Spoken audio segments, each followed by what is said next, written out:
3, 2, 1, action. Good evening, everyone. I would like to call the November 16th work session of the Carlton Harmon Board of Education to order. Recommended action that the Board of Education approves the agenda as presented. So moved. Can I get a second? Second. On the question? All in favor? Aye. Aye. Aye. Oppose, abstain, motion carries. We'll now move into ongoing business. Recommended action resolved that the Board of Education hereby approves the 2023-2024 building use fee waiver for the Catholic Youth Organization, CYO. So moved. Second, do you have to approve the agenda? We did just approve the Oh, agenda. sorry. I second. You second? Yeah. All right, on the question? Are we set on the committee that we? Yep. Yes, No, we set up the yeah. committee, so we, at the last meeting, there was discussion of creating an ad hoc committee. That committee has been created. Anna, Anamika, and Josh will be serving on that committee. So we look forward to hear from them on the committee with regard to facilities use and, fee waivers. Does anyone have any questions with regard to this fee waiver?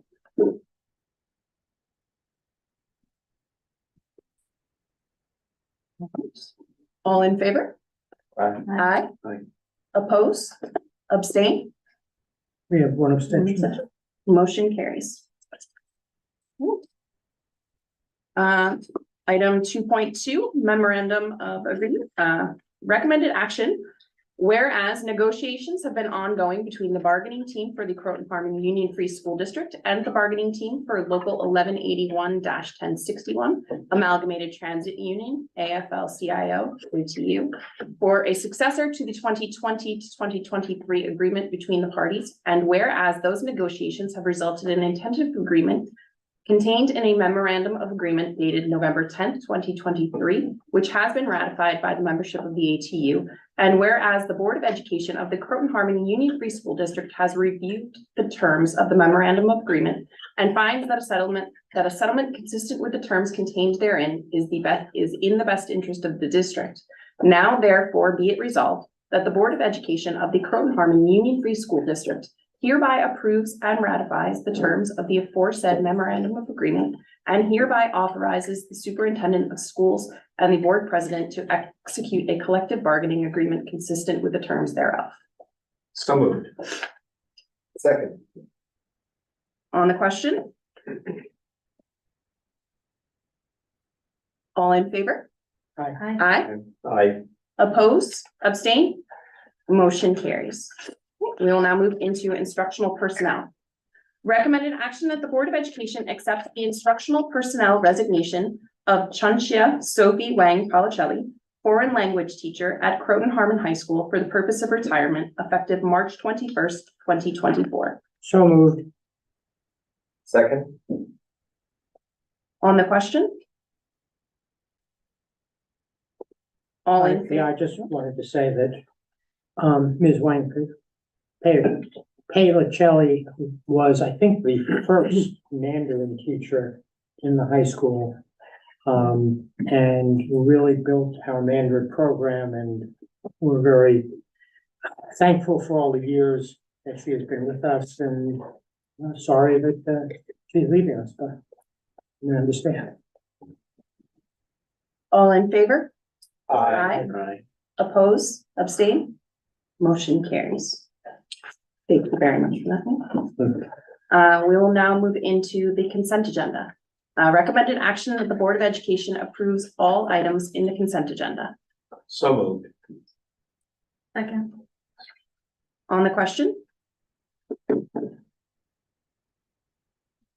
All in favor? Aye. Oppose? Abstain?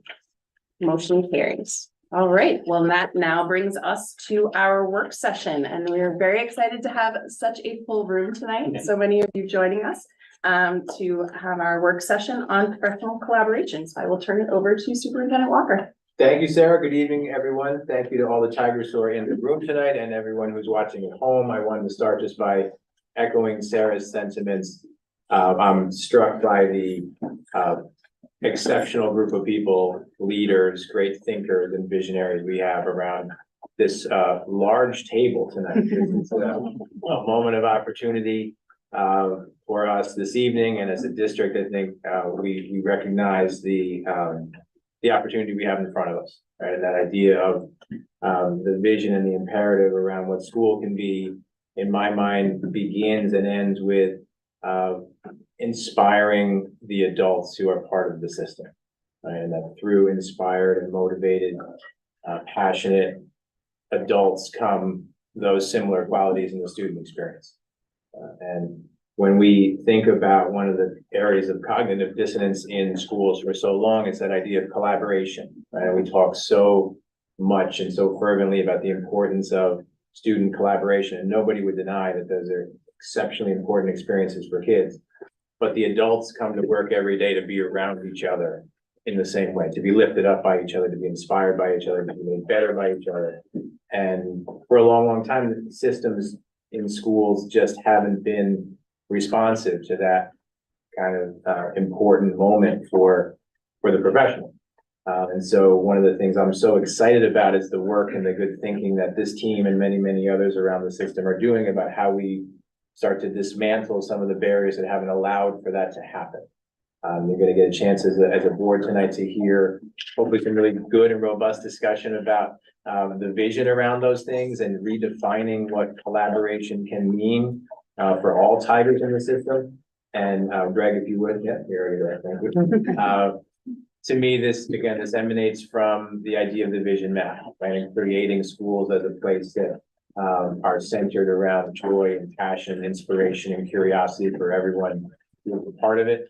And so part of our system-wide work this year has been about that thinking of re-envisioning what professional collaboration looks like, elbow to elbow work to create learning experiences that wouldn't have existed without that collaborative moment.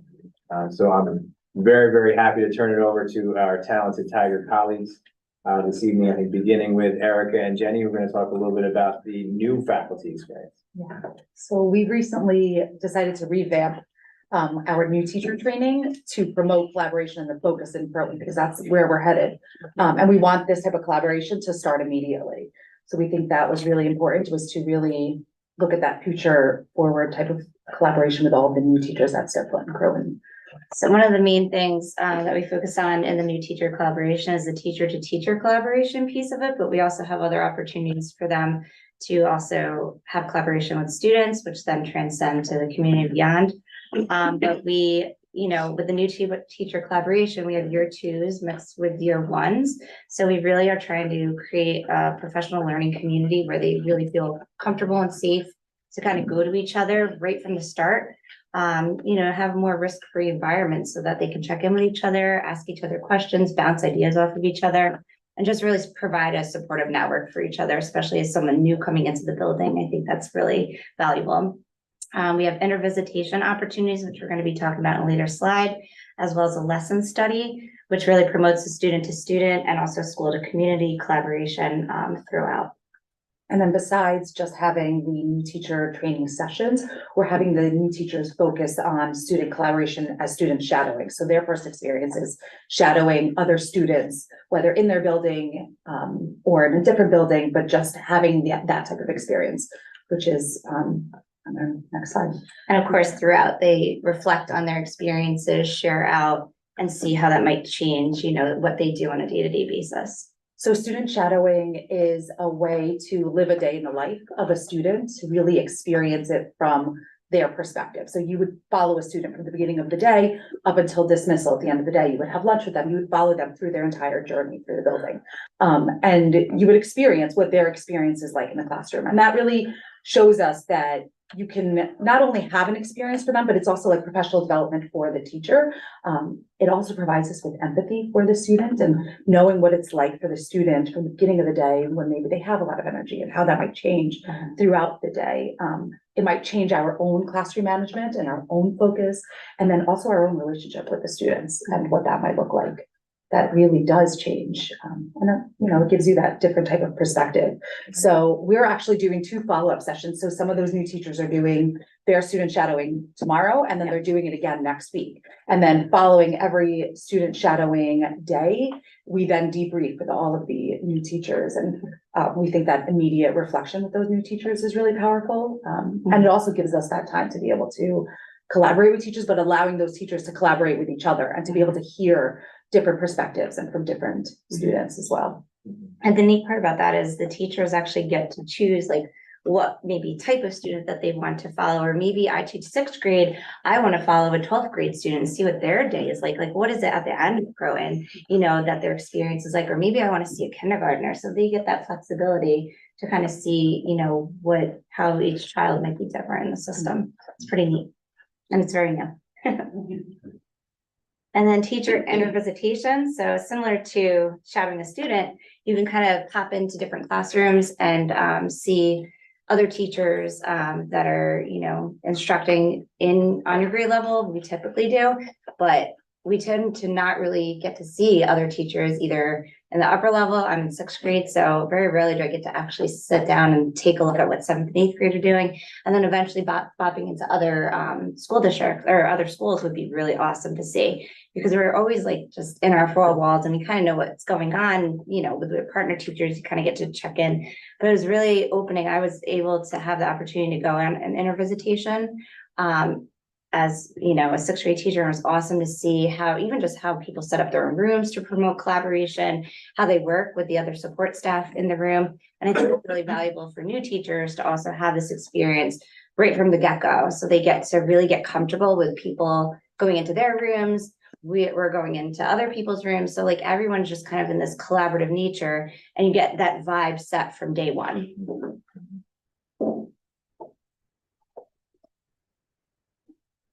And then it's kind of a work in progress coming in winter 2024. There will be an opportunity for the new teachers to also do a lesson study where they're going to be collaboratively researching, planning, teaching, and kind of observing the lesson together. Throughout all of that, there's going to be a reflection piece to it. And people get to implement the lesson. Other people get to kind of check out what they're doing, and just this whole idea of like taking risks, being reflective of that, and seeing how that changes your practice moving forward. And for students to also see you teaching from a different lens, rather than just in your own content area, but seeing you from a different content area as well, different grade level, maybe even a different building, which we think is really powerful to be able to experience, and something that we've always wanted to do. And it really promotes the idea of like interdisciplinary connections, so that it really helps students just see how all the different subject areas connect to each other and also to real world experiences. And that's kind of something that we all deal with as adults, but to have them start to see that at younger ages is really, really helpful. And the fact that we're afforded that type of freedom is huge, because we don't always have the opportunity to teach with another teacher. So being given that type of freedom to teach with another teacher allows us to really see things differently. And again, out of our content area, which is really helpful. It's nice to feel safe to take that risk and know that like we're okay. Like we can learn from our mistakes too. If like we have a few mistakes, that's okay. And we'll grow from that. And that's actually more valuable too. And we grow more when we have mistakes. Not to say that we're gonna have mistakes. It could be awesome. But like you get scared. You really do. You don't take risks when you're worried about what are the effects of what's going to happen if it doesn't work out. So we play it safe often as human beings. So I think it's nice to really feel that, approval to like go out and try something new and see how it goes and make changes appropriately. So we'll take a pause here, and we'll have a little bit of a moment for any questions, conversation around New Teacher Academy. But before we do that, if you don't know, Erica and Jen, I know you've been facilitating our new teachers the whole time I've been here. So you're over 6 years doing this. Do you remember the exact number? I lost count. So, and I have to commend them because, they've been doing an amazing job, basically doing, the 1 year course really around our LATIC model, which is the learner, activated technology infused classroom. And their willingness to really think not only about expanding this opportunity beyond a 1 year opportunity for our new teachers, but really something that represents a commitment to professional learning and professional growth throughout their probationary period. And then to think about what kind of innovative experiences will get them. Your cooperation, collaboration, good thinking, and then leadership in this has really just been something that's so incredibly commendable, and so something we're also thankful for. So with that, I'll just stop and see if the board has any questions or conversation around it.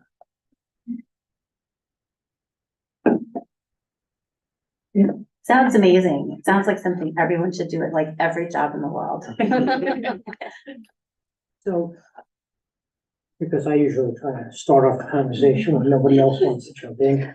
I'm just wondering about the reaction of the new teachers first and second year, and how you have observed, if you have, how this has helped them in integrating into the faculty, not just as new teachers, because they are, if you say, all right, you're the probies, okay, you're the first and second year probie, good, you're working together as probies, but to get the connection and respect of those who are more senior teachers, like you folks are, how has that worked, and what avenues do you have utilized to give the new staff confidence to be able to interact with their more experienced peers?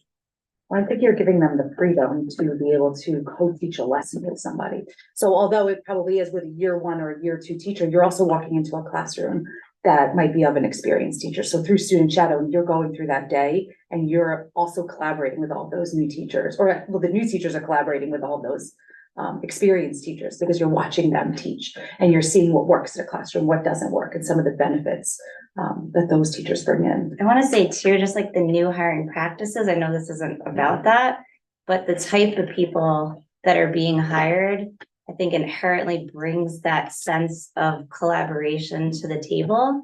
And I feel like Croton in general is such a warm, welcoming community, especially of teachers, that right away they're almost embraced and like the arm is out there to be like, hey, what do you need help with? How can we collaborate? So that vibe is already in Croton. And then when you're bringing in the new hires that also share that same passion and vision, I think it's just a natural fusion of the two.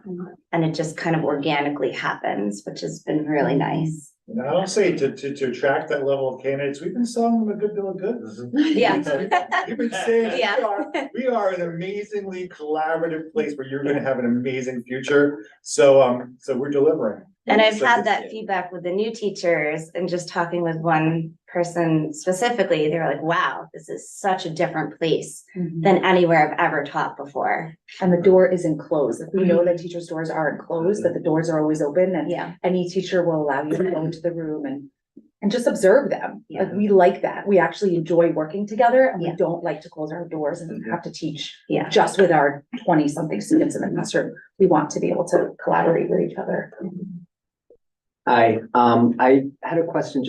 First, congratulations on this amazing work, and I really like the idea that teachers are kind of getting out of their own comfort level or four walls or whatever, however you want to put it, right?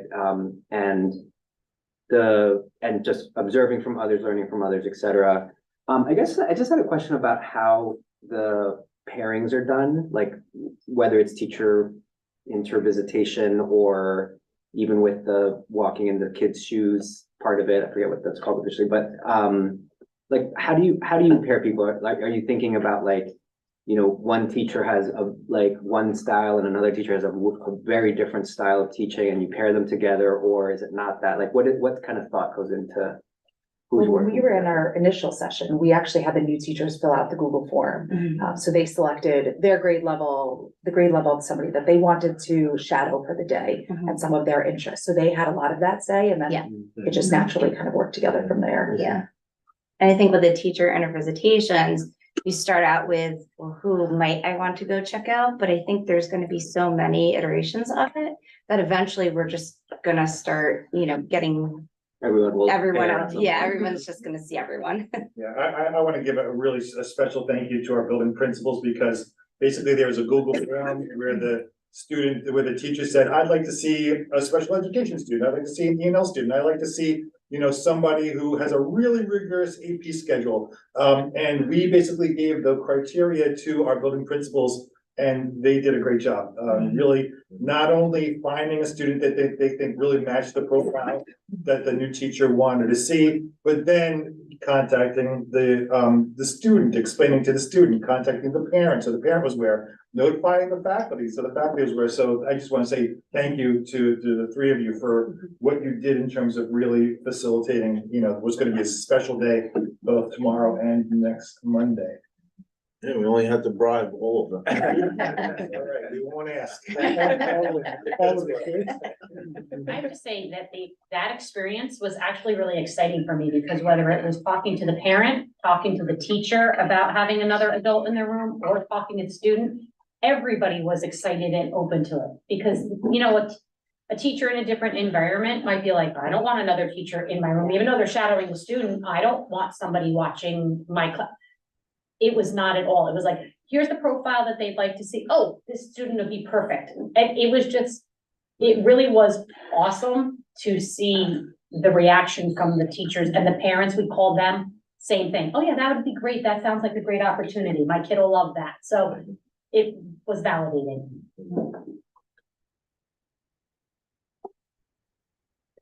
Sometimes I feel like a lack of feedback is taken as like apathy, but I just want you to say I'm so impressed with this. I have nothing to say. Not at all. That's why I'm not asking anything. Sounds amazing on so many different levels. Our new teachers are in such capable hands with Erica and Jen. You truly are model coaches. You're who you are as teachers and professionals, and that you get a chance to coach and model our new faculty members is something that really just is such a great thing.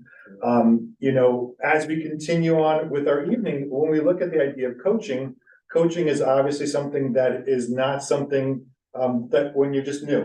Our whole lives is a trajectory of always improving, always thinking about the next opportunities for growth.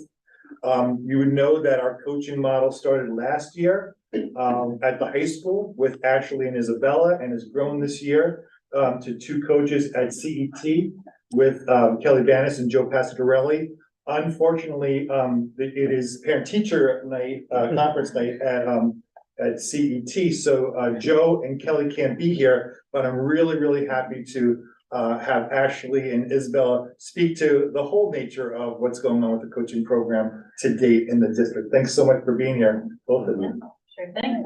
They'll be happy to know we collaborated with Kelly in order to relay on their behalf some of the wonderful things that are going on with the coaching structure here in our district, which is really in its infancy. Started last year with Isabella and I, but has since expanded. So we're excited to tell you what we've been up to on the next slide, if we may. All right. So a few things that have been happening related to teacher collaboration is a lot of, as you might expect, learning together. We've been going to conferences, seminars, things of that nature, just in order to facilitate and keep professional development going. That has sort of spanned a range of more niche things that teachers are interested in learning about, but also larger technology conferences. So the idea of kind of traveling as a group and going together is often very powerful, because you're sharing an experience and you're bouncing ideas off of each other, and it's not happening kind of in isolation for you then to kind of go back to and say, all right, what am I going to do with this? So the collaboration there and traveling in those groups is really purposeful and meaningful. The other thing that Isabella and I did, sort of, I think in an effort to better understand interdisciplinary co-taught courses, was that we actually visited 2 high schools in Westchester County, and we had a chance to talk with the professionals there, teachers and also administrators, about what those classes are like, how they're taught, what it's like for the students. We saw the classes in action, and that was very valuable, because then we were able to sort of come home and share, right, what it is that we gathered and are now, we understand about what those classes are like and how they're structured. Doing a little bit of reading related to collaborative teaching and thinking about how it is that you build successful pairings and co-teachers, questions that you can ask each other in order to forge those relationships so that you can really start there with the work. So that when you start co-teaching, you already have a sense of what your common philosophies are, everything down to like, you know, how do you teach? What do you like to teach? And like, what's your favorite snack? Like, you know, just stuff that helps you get to know each other so you can build that partnership.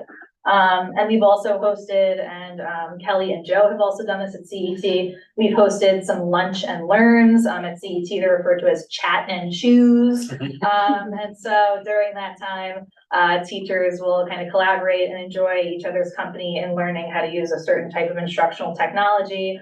Dr. Blair also helped us out by getting us a rep from Promethean. Promethean is obviously, I don't know if any of these are Prometheans, but those are the boards that teachers are using in their classrooms. And so we had a rep from Promethean, who's also a former teacher, come and sort of sit with teachers of Promethean boards in the building and like give us a tour.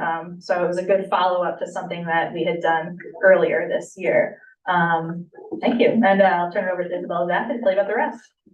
So we're super fortunate and grateful to have the opportunity to still work as teachers in our classroom. So we are still teaching and we open up our classroom for other teachers to come in and watch. I got to watch Ashley teach the other day and it's very entertaining. Especially watch how animated the students get.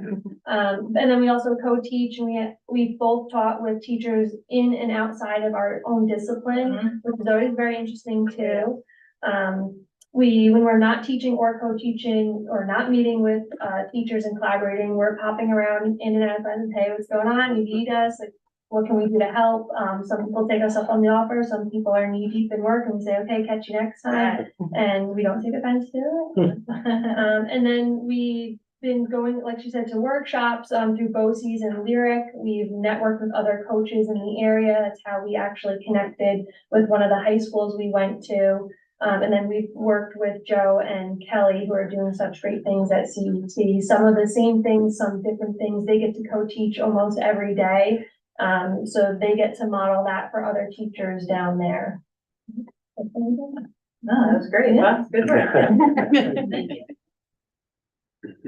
So just to remind the board and the community, so you two, Ashley and Isabella, you have the mornings where you teach classes. Yeah, we each teach 2 classes, so we are on live starting at 8 a.m. And Yes. then, we teach in the morning and then the rest of the day is dedicated to this work. We walk a beat, we tour the building, and so we, go around and give people what they need. Flexibility and customization is a big part of that, but yes, we are still in the classroom. Yep. And I'd say the sign of success for coaching is when you're not in your offices or behind your desks in the afternoons.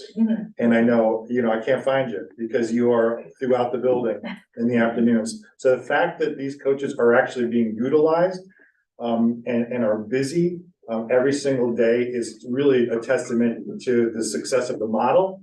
And probably more importantly, the success of who you are as 2 professionals who are not threatening, are approachable, are knowledgeable, are people that other people want to come to and work with and collaborate with is amazing. Just to remind the board and the community, at the elementary school, Joe and Kelly are both assigned to the same classroom. So they're both second grade teachers. And since they are both in the classroom, they're always free to have one of them leave and coach. And they basically are scheduling their day so that they also have the time. One stays, one leaves to coach, and it could be very, very fluid. And they're very, very busy throughout the day as well. You probably could speak directly to some of the things that they're working on. Yes, they both have lists of the projects that they're working on with different teachers in different grade levels and different disciplines. And there's we're even more infancy than the high school is. So they're right now working on balancing when they're in the classroom and when they're out and what models work best. We've talked about half days, we've talked about full days, or just depending on the need. But as John said, every one of them is always in the classroom. Sometimes both of them are in the classroom, but they're going into other rooms. They're having standing meetings with teachers on collaboration. They're observing, and then their classroom serves as a lab for other teachers to be able to go in and observe instructional practices. So it's very fluid, it's ever changing, and it's evolving based on the need. And when I met with them recently, they said we are so busy, which is a great problem to have because it means that people are taking advantage of the different opportunities and experiences that they're putting out there. So it's an exciting time. Does anybody have any questions for Ashley and Isabella?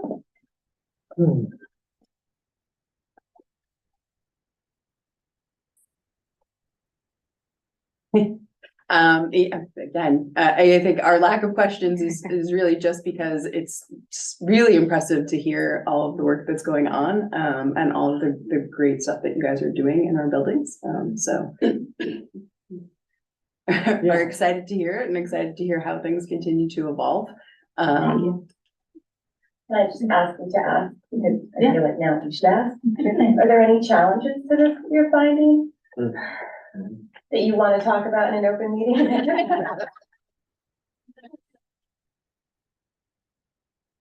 What maybe is the most surprising element of it? Sorry.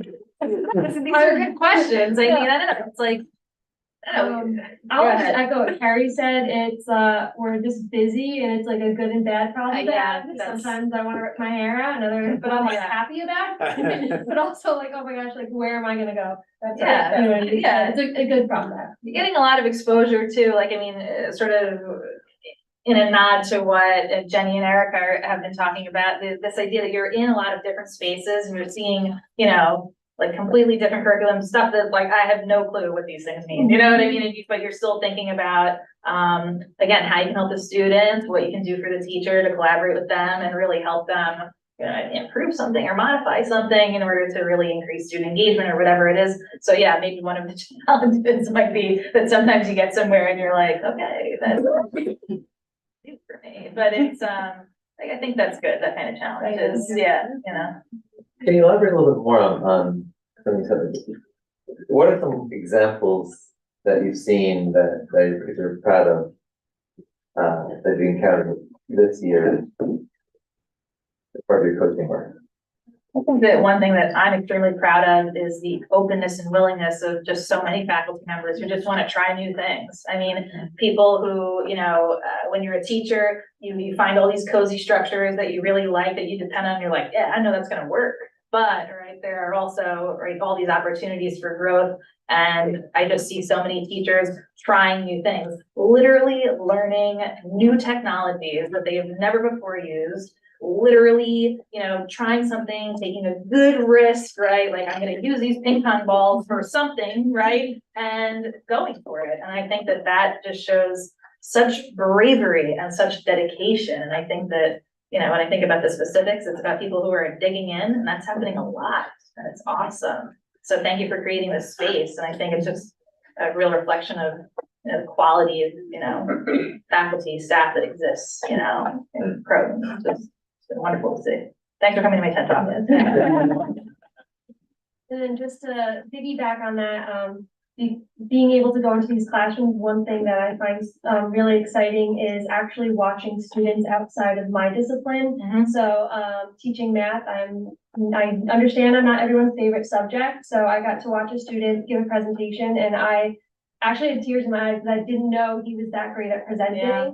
And then I also watched True, a too. student debate something I actually had no idea about. And I was like, oh my gosh, that's true. And it was really cool to see them in their element outside of my discipline. And I think, again, that's a testament to our teachers, their creativity, their risk-taking, and the culture that they're cultivating in their own classroom. I mean, depth of expertise too, and again, just that like willingness to go for it. Yeah.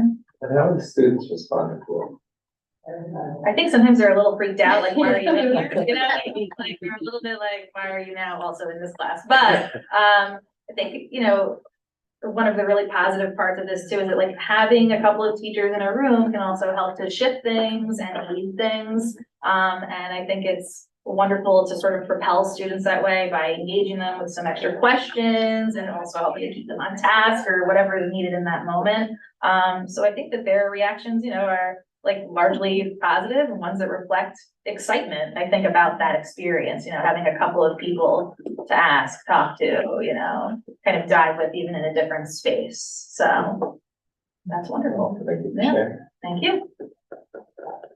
I would love to just commend both of you and of course, Joe and Kelly.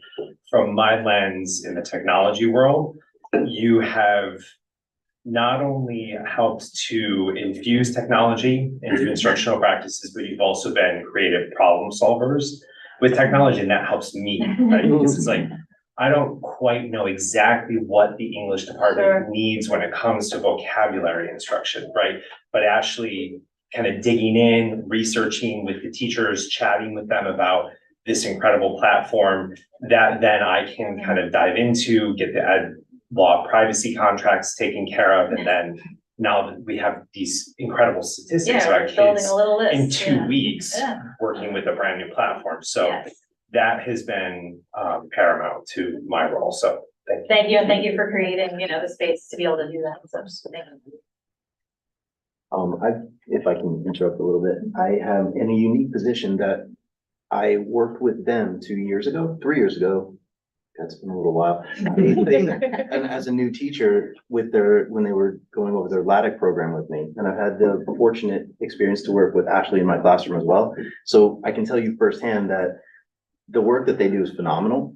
I brought a lot with me from working in other districts and other countries, but plugging into Croton was not a challenge in that Croton's difficult, a challenge in that it's a new place. And they made it accessible. They made it make sense. They are, the best way to describe these people right here is they're a force multiplier. They energize the process. They make it fluid, fast, and more powerful. And I would like to publicly thank you. Thanks. So I'd like to bring the board back to August 24th. I don't know if that seems like it was a week ago or a year ago right now. That was our work session where Laura Duback presented on what was a hope that New York State was going to, the Ed Department was going to accept our APPR variance. And here for an update on the second to last workday of her maternity leave, here is Laura Duback. I was joking, that I was going to invite the person from the state that we've been working with to Thanksgiving dinner. We just spent a lot of time together, but, we are officially approved for our variance.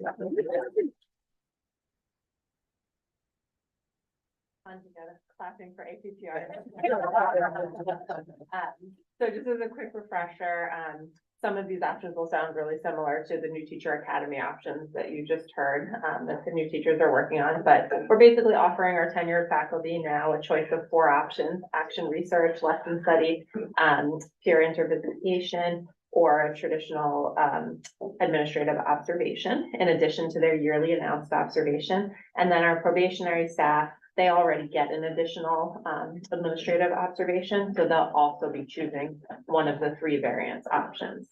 So basically all of our faculty members across the district have these options afforded to them as of just a couple weeks ago. So now that we are approved, I had to go back to the NYSIP website and just check the stats again. We're one of 2 districts in New York State that have a variance for teacher observation, which is really exciting. And it puts us, I think, in a leadership position to do this well, to do this right, and to maybe even, show other districts what's possible. So since the approval, we've rolled out the plan with our faculty at faculty meetings, and Greg, with some very creative editing, thanks for needing to do that for my part, helped us create a video to accompany the rollout, so that teachers could hear it at the faculty meeting. They could also listen and review at their own pace. And then all the buildings held some optional sessions for teachers to connect with others who might be interested in pursuing the same option, to make sure that I think Theo had actually asked, how are these decisions made about who's working with whom? And so it's all, faculty choice in this case, but we also wanted to make sure that people had an opportunity to maybe work with new people, to, work with somebody who might not be in their department or might not be in their collegial group. So it's been really fun to see what people are choosing and who's deciding to work with who. So teachers made their selections this week using the Google form that was on the last slide that you saw. And now is the exciting time when we get to see the impact on our colleagues and our students and really our district culture, where we're taking this system like APPR that was really not designed for this. It was designed, I think, more for oversight than anything else. And we're turning it into a system that's about adult learning and how we think that we should be learning. Which, as you've heard over and over again, it's about working elbow to elbow. So this is just a snapshot of what our faculty has chosen. So 38 people doing lesson study, 90 doing peer intervisitation, 12 doing action research, and 5 doing observations. And, you know, those numbers, I think they really tell us something important and special, besides the obvious, you know, that it's confirming that what we're trying to do is right for our district and our colleagues. But it's probably been a different story if everyone chose administrative observation. They just really well having this visit, right? But besides that, like, if you think about the picture, 97% of our faculty is going to be engaged in one of these options. And something around 88% of our faculty are going to be in each other's classrooms this year. And that's, I think, a huge impact just from a cultural impact and opening up doors, not just for some people, but for everybody. And this is all in addition to New Teacher Academy, Critical Friends, our coaching models, where we're already having more and more of that.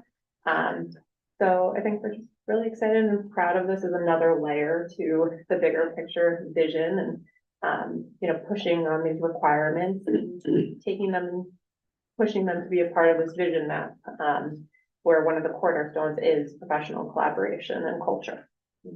So I have to put Steve on the spot and ask him to comment on this, because we had these in draft form, these slides, for about the past 3 or 4 days as the numbers were coming in, and he kept coming in with this excitement. He said, "You gotta take the numbers." And as they were growing, it was just so wonderful to see as a superintendent how delighted you were. I think there's no way to overstate the impact of this short and long term on the culture and climate of the system. And we're talking, if we had asked at this time last year how many faculty members had or anticipated during the entire last school year visiting another colleague's classroom, the number may well have been a single-digit number. And that's incredibly common everywhere. And so the idea that, as Laura said, and as Jenny said, and Erica said, and Ashley said, the idea that the culture has expanded to a place where this now will become the norm, right? And so when we make those kinds of promises to new faculty, that this is a place where collaboration is at the heart of what we do, this is us living that kind of promise, right? And showing new faculty and experienced faculty on a very regular basis, we mean what we say when we talk about a vision for a school that is about working elbow to elbow with others and creating something that is unique because of that. I think these numbers are stunning to me. And it's possible to be shocked and not surprised, right? I think we knew that observation was not going to be overwhelmingly positively viewed from this kind of lens, but I think that's also something to reflect on, as Laura said, about the system in general, that we've pushed on with hard, that the thing that only 3% of the faculty chose to do is something that 100% of them are required to have experience for years and years and years, right? And that was professional learning in so many systems for such a long time, right? And so the faculty voting with their feet are telling us that didn't meet our needs, right? That we have a different vision for what this can be, and it involves learning with and from each other. Yeah, it's been a joyful couple of days just to watch these numbers come in, and more importantly, to watch the faculty ideas come in as they shared who they want to work with, what their projects are, what their visions are, what their thoughtful risks are with this. Yeah, this is why we do this work, because of this kind of moment that we have in front of us. I want to thank publicly again Laura, who's led this so thoughtfully and well, and navigated, Thanksgiving dinner aside, I guess, navigated an SED system that isn't, built necessarily for nuance and boundary pushing. Really exceptional job, Laura. Thank you.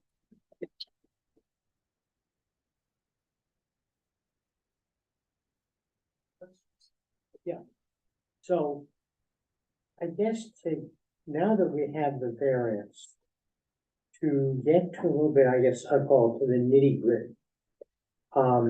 More than half the faculty have chosen intervisitation. So in terms of how intervisitation will provide a form of assessment of the faculty, which will be relied upon, whether it's for probationary staff or other, how does that work? Well, what do you see now that we're able to get this off the ground in terms of, for example, intervisitation? And you can talk also about the others so we can understand that as well. So without, reading the 100-page document that goes along with this, basically all of these options still come along with the rubric that we use for the Danielson rubric that we use for a typical observation, and the heady scale and all of that. So numerically, everything still happens in the same way. The difference is really just what teachers are engaged in and who they're engaged with. So, for example, if you're a tenured teacher, you still have your formal observation, which that's the law. You can't change that, which is around 80% of your teacher observation score for APPR. And then your other about 20% now becomes this choice that you make, where administratively, we're still going to be inputting the rubric and the scores because we don't want colleagues to be in that kind of strange position of needing to score each other. So it's really actually a collaboration for us too, even though we're not the ones who are going to be necessarily doing the peer visitation, but we're going to be debriefing, reflecting, and getting to be a part of it too. So basically, I don't know if I'm answering your question 100%, the scoring is the same. Okay, so what I sense is that if a teacher who is selected intervisitation will engage in that work. Yes.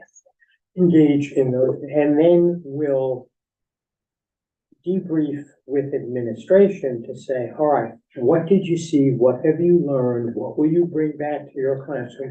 What will you bring back to your department?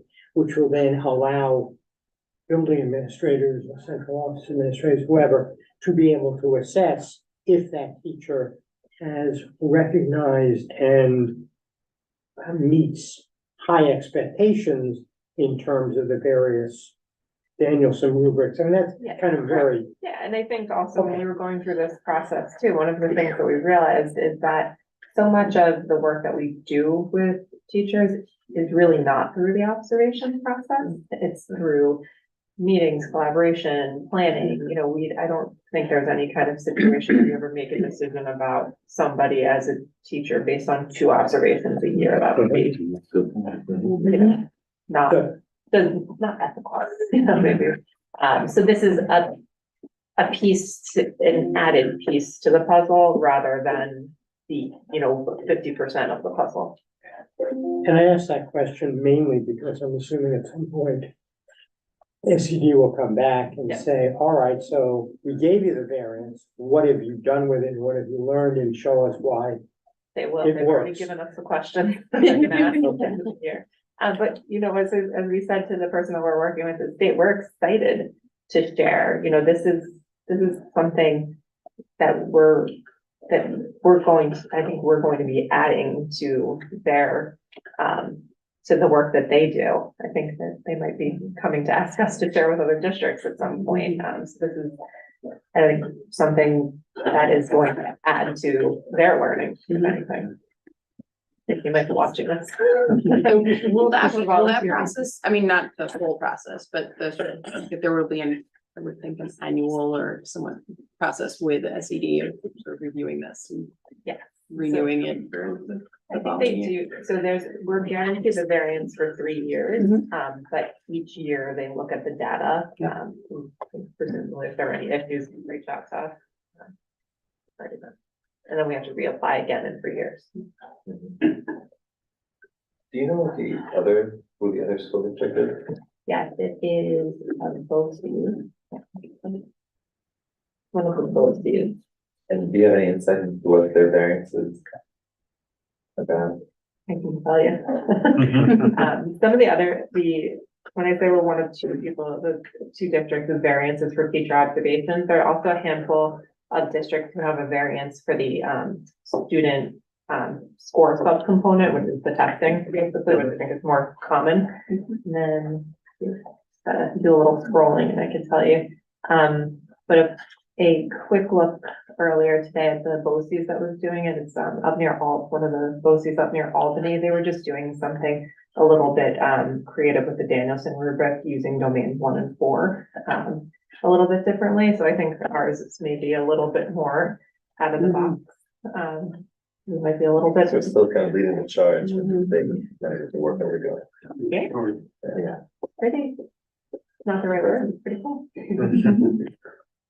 I also just want to say in this kind of public forum that this isn't possible without visionary and collaborative CTA leadership. Jen, John Bohanik, Sue Lewis, many members of the CTA leadership embrace this. We're collaborators on this. We're thought partners on this. That certainly doesn't happen in many places either. So we want to make sure that they're given credit where it's absolutely due. So, given that the state is, that we need to reapply in 3 years, we want to continue this.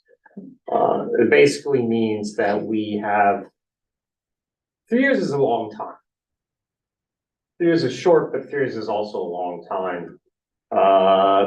Do we have any checkpoints in place, interim measures that we're going to take to determine how well it's working and determine whether we need to make adjustments as we go? Yeah, so actually in our plan, we put some different options for surveys, focus group, reflection forms with teachers that we'll be collecting in addition to data review. So we'll be looking at, what the scores actually are, what the feedback is, and then we're gonna hold the focus group, get the reflection forms, and we said we would be doing that yearly. So we'll be able to make any adjustments throughout the year. We can, if we, let's say that we find something that is or is not working within this year, we can actually revise the variance even for next year. We don't have to keep it exactly the same for 3 years, which is an option. We get to if we want, but we don't have to. That answers your question. Thanks. So we'd like to transition into a little bit of an update on all of our buildings. We have heard in the past a lot about innovative teaching across disciplines at CET, and it has been rebranded for year 2 as ITED 2.0, where Carrie and Craig, welcome Craig, are going to talk a little bit about how it changed from year 1's concept of special area teachers collaborating with each other to the new approach this year. Yep, and so, and the changes that we made, I'm gonna just share a couple. That's an attachment in the thing, but easier to see it in person, so you guys can kind of, when we talk about it, you'll know what we're talking about. So the changes to iPad actually came from our special area teachers. We were so impressed with how the co-teaching among special area teachers worked last year. They came to us in May of last year and said, we'd like to make some changes to ITAD, and at first I was like, oh no, they did it, they didn't like it, what are we, we're not going, we can't go back, but they said that some of the unintended benefits of ITAD were allowing, kind of alludes to what Isabella said before, that if they were a music teacher partnering with a PE teacher and you had a child who was not very athletic, reluctant in PE class, did not enjoy it, all of a sudden the PE teacher could see that student in music class and see them shine and see them an aspect of them that they never knew existed. So it was a great opportunity for them to see students in a different way. They also provided feedback saying that watching each other teach and watching different strategies and watching different, whether it was classroom management, instructional practices, approaches to anything, they couldn't believe how much they learned from each other. So they came to us and they said, we want to do more. We don't want to just co-teach with each other. we want to be able to find time in our schedules to co-teach with general education and special education classroom teachers. So we were very intrigued by that and said, tell us more, what's that going to look like? And so we asked them to give us kind of a schedule and a plan, and they did. And what I handed out, and you can kind of pass around, is each of the special area teachers created a flyer on what, aside from their discipline, that they felt were their strengths and what they could bring to a classroom experience. And so each teacher created this flyer about how they could support and collaborate with a general or special education teacher in the classroom. And so now for this iteration of 2.0 ITAD, in their schedules now throughout the year, they have time to collaborate with classroom teachers. And it's been amazing. Those flyers were given to each teacher. They're hanging in the faculty room. They're hanging in our faculty room annex, which is where our photocopy machine is. And teachers are really taking advantage of these opportunities. You want to talk about the Stratner?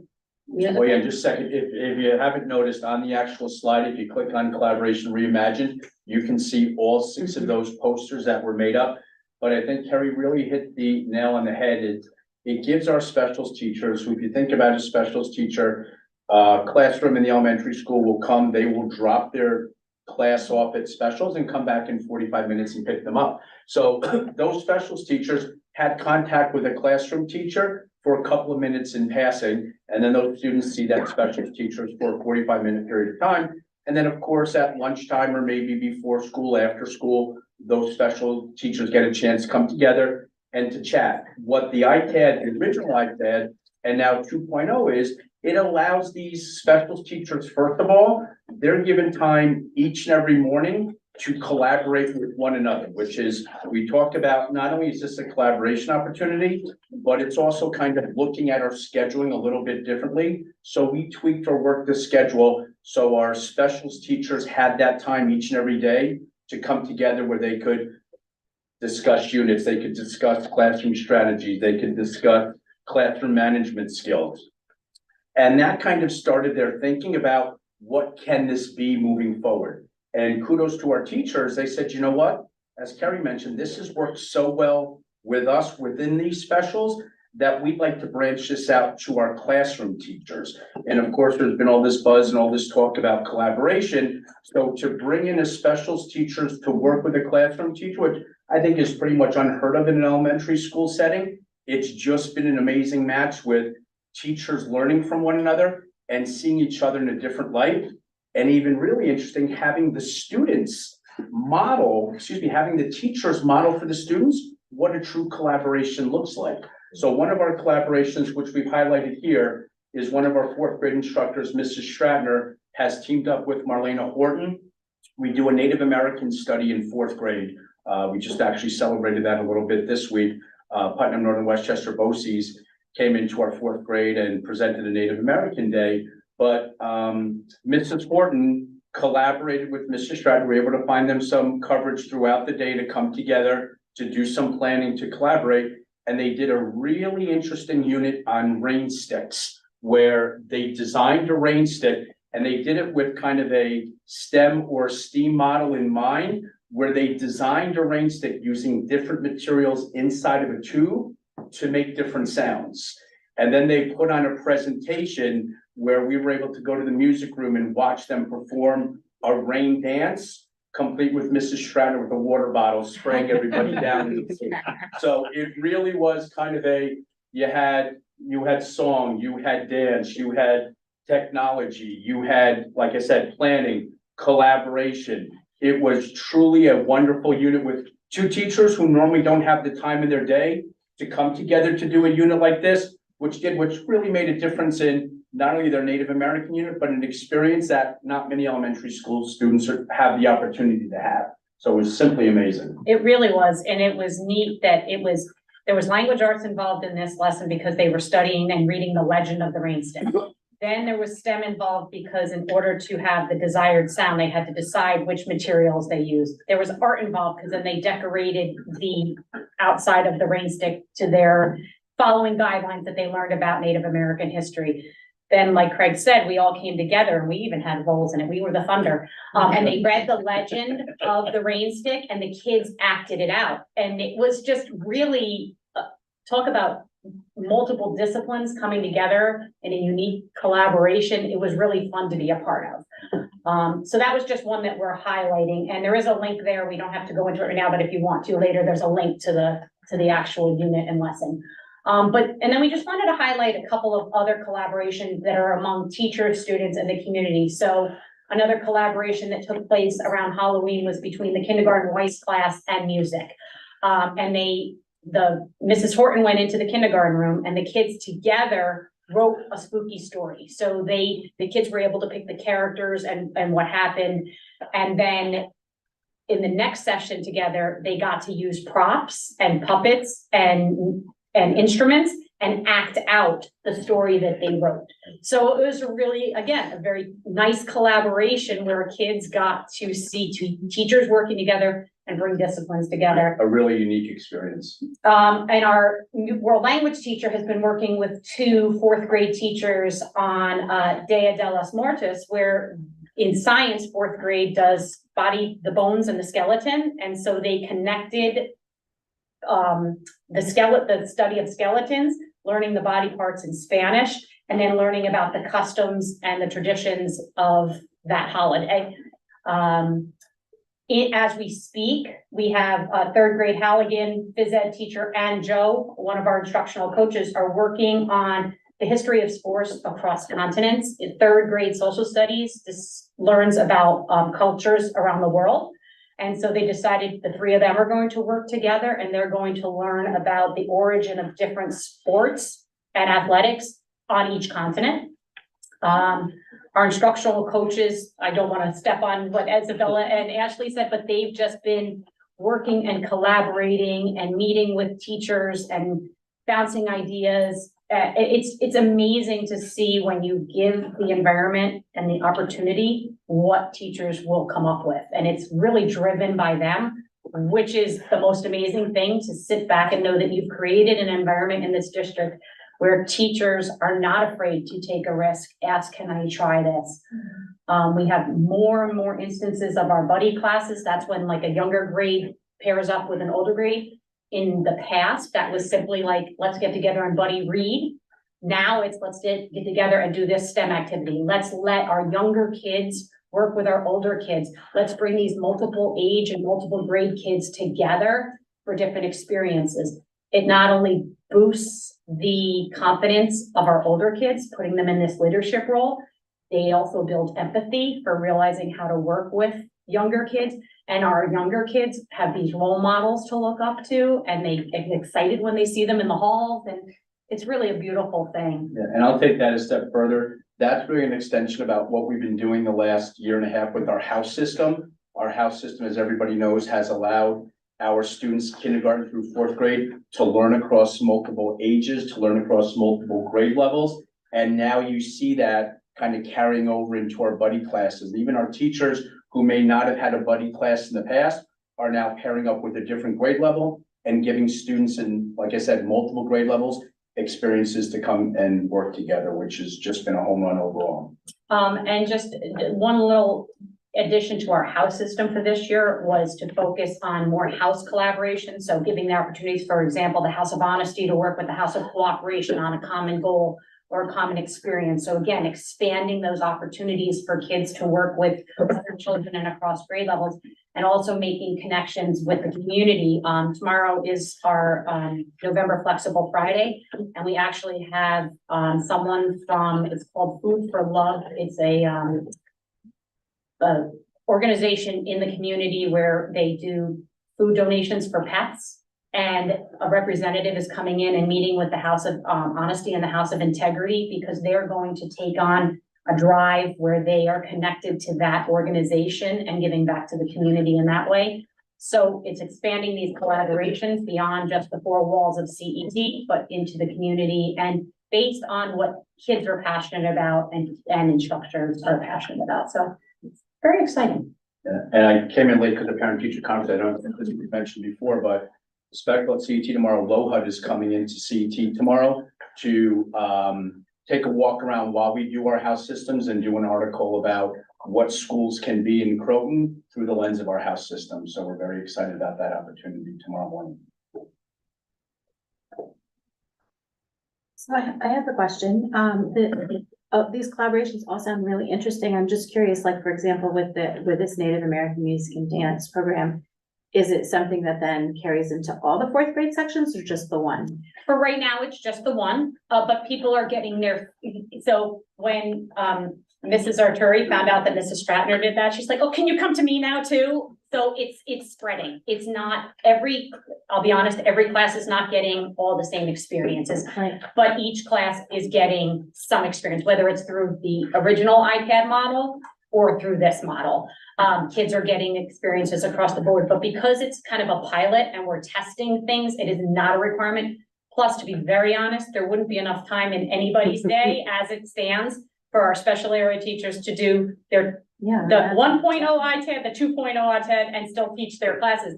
But that's what pushes us to think, what could specials look like moving forward? Right. Do we always have to have this model, like Craig said, where at 9:35, second grade drops their kids off at their specials, and then at 9:20 or 10:25 picks them up? How can these experiences transcend the traditional schedule and build on this so that those experiences do become more widespread? So that strikes me that does become, for people this side of the table, a resource issue for EDT and perhaps other schools as well, as to, what resources might be needed. And I'm talking about space, which is limited, and staff to think about, a reimagining, right, what school can be in the elementary grades by taking away those silos. And so. I actually feel like it's plausible without an increase in staffing, because it's just a matter of restructuring the time and how they're using their time. Yeah. I think it's not about, okay, now if we're gonna do this, we need more music teachers or we need more art teachers. It's more about using the resources we have wisely. Okay. Yeah, and I would say the same with spacing also. Like, why does music have to take place in a separate room in music? Why can't it be in a classroom? Or why can't it be in the hall? Why can't it be out on the field? Or why can't it be on one of our nature trails? So I think as far as staffing, I think as far as the resources go into spacing, I think we're gonna be totally fine. In fact, it might free up some spaces, because if you're combining for a discipline or for an experience, you may now have a space available that you didn't have. So it's also very kind of, because it may be different than what used to be art on a cart, right? Because back when we didn't have an art room, it was art on a cart, and the art teacher pushed in classrooms that had a set schedule. So this kind of push in, because the motivation is different and the connection to the classroom is different. for the record, I want Mrs. LaFuente to know that we are not ready to put her on. We're not taking- No, I know. Because it's really, you can even be collaborative about parallel teaching during those times. So maybe Miss LaFuente has half the class and she's doing this experience and the classroom teacher's doing that. And then they switch and get to, so I didn't want Bree to see that, go, oh my God, I put my on a card, they're taking my room, not at all. We have no intention. And I Put wouldn't, down I didn't mean spaces. to leave that impression, but, those who might be resistant, because I know back when that was, and Craig, you certainly were in the building when that happened, or maybe you were in the trailer. when I was that in the happened. trailer at that point, we had art on the card. But, that is something that, there was resistance for that reason. It seemed to be less important. Oh, I don't have a room. I have to go around, like a hobo is my area. That's not what we're talking about. And as you said, the idea of splitting kids into two groups to work on something and then switching means that, the facility, the space becomes more flexible. And it's similar, I guess, when we talk about the high school, about what we are talking about in the area, which is now the foreign language ring, which is going to be the Innovative Learning Center, which is a similar kind of a concept. And I think when you go back to those times of art on a cart or music on a cart, or not too long ago at CET, world language wasn't on a cart. And I feel like that sent the impression of undervaluing a discipline. Right. Whereas through this lens and what we strive for in the future, it's actually putting more value on these experiences and these disciplines and sharing how they can be integrated and increase student engagement and passion, because they're not seeing those things as separate, but how they are relevant in other disciplines. So I really, my hope is that it increases the value and respect we have for those disciplines by incorporating them into other areas of our school day. Well said. And during the pandemic, a lot of teachers moved from place to place. We didn't refer to them as hobos, just more nomadic. Thank you. I have a question, just in, and I'm technologically challenged, but I can't open all of the attachments. I'm just noticing that some of the, like Rennie's only available from January to February. How are you spacing that out? Or some teachers always available, some teachers? No, they all have pockets of time throughout the year because, so last year they were paired up, there were 6 special area teachers, and at every time of the year, they were paired up with one another.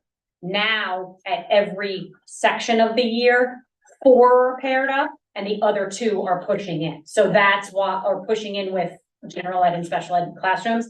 That's how we do it. So so right now, I believe it was, Marlena was obviously free that first section of the year, but now she's gonna join another special area teacher and do a more traditional ITAD. I believe Justin is freed up now. So that it's a rotating cycle of one section of the school year. They're not doing the traditional ITAD from last year, but that's when they're available. So teachers had to look at that schedule and plan accordingly. That's why the history of the sports across the continents is just starting up now, because now Justin is off the traditional ITAD rotation, if that makes sense. It does. Thank you. So that's a combination then of where the classroom teacher is in that curriculum.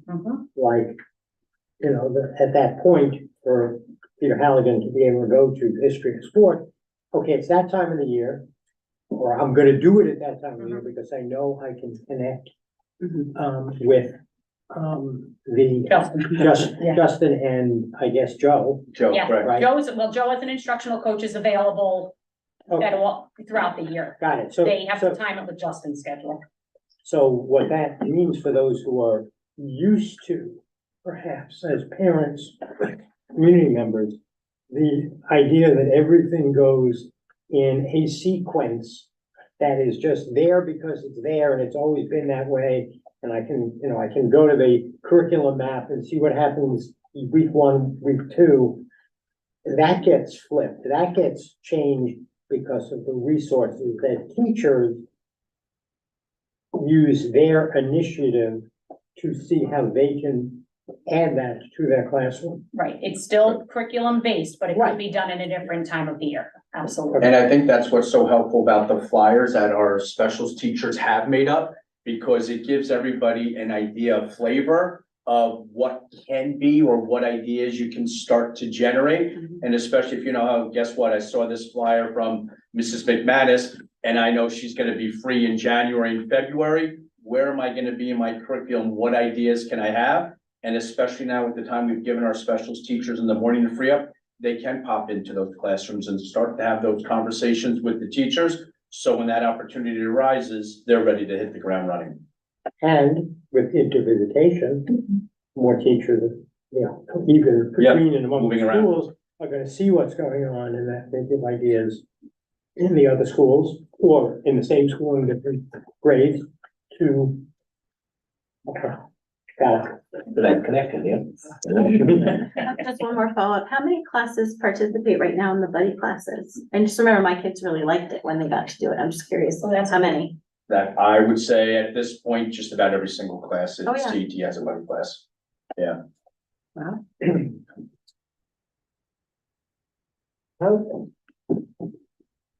Still trying to formulate the question in my head, so forgive me. how do you assess the impact of a collaboration So to determine what the second part of this question is? If you were to say this was so beneficial to students in a certain class that you'd want to incorporate it for the rest of the grade, for the rest of their students throughout the whole school, is there some process in place that you're going through or going to think through? So last year with our third and fourth grade students, we surveyed them on feedback on the house system and on ITAD. So and parents, we surveyed.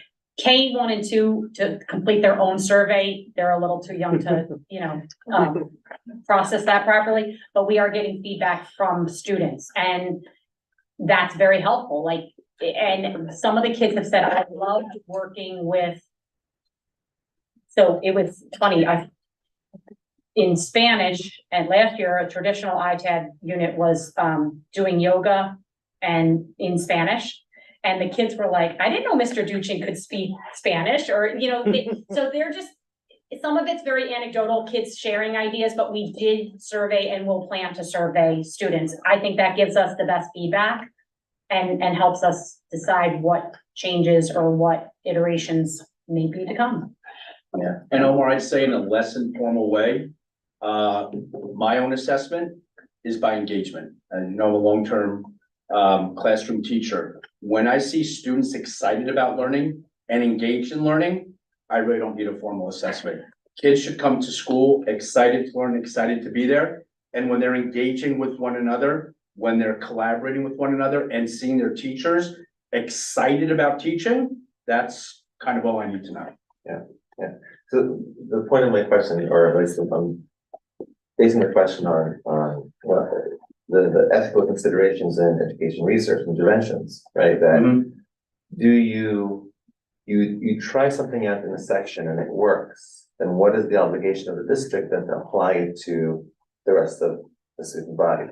And so I appreciate what you're saying, but it doesn't sound like we're at the point yet where we have a process in place to say, wow, this is really something we should be doing for the whole fourth grade or third grade, second grade, or high school.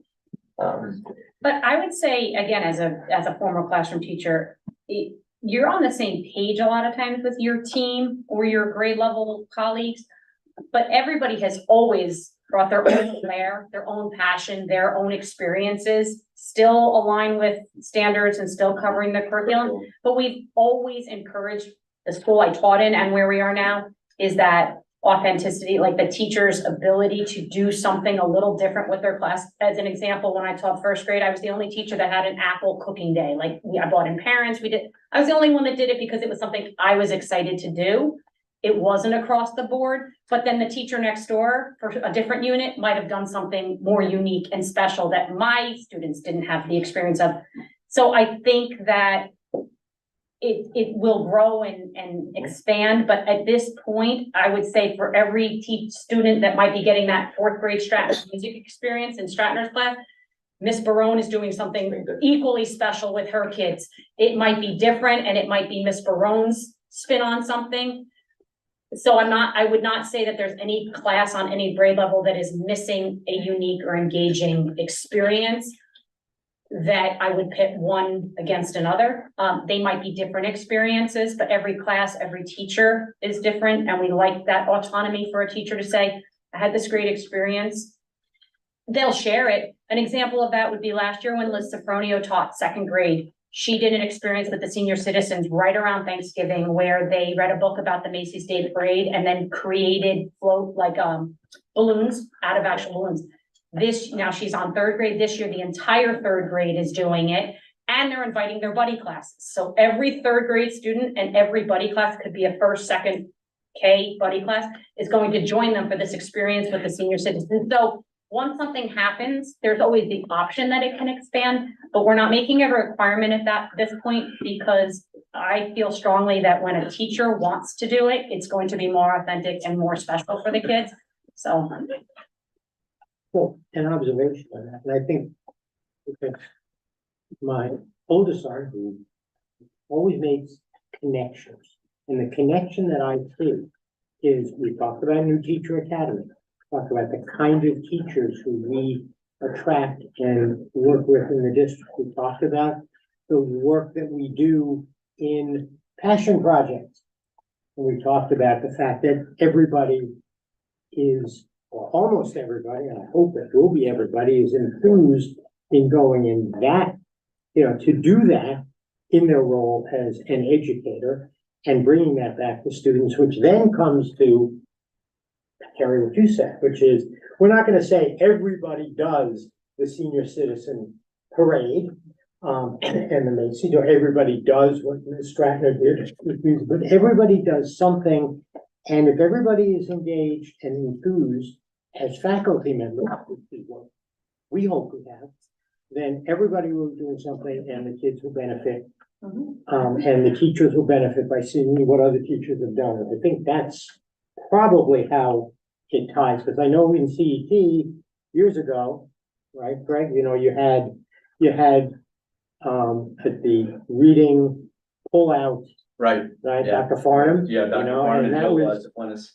right, and that was kind of just the one thing that was special, but it wasn't for everybody. It wasn't for everybody. And, And now we have an experience for everybody.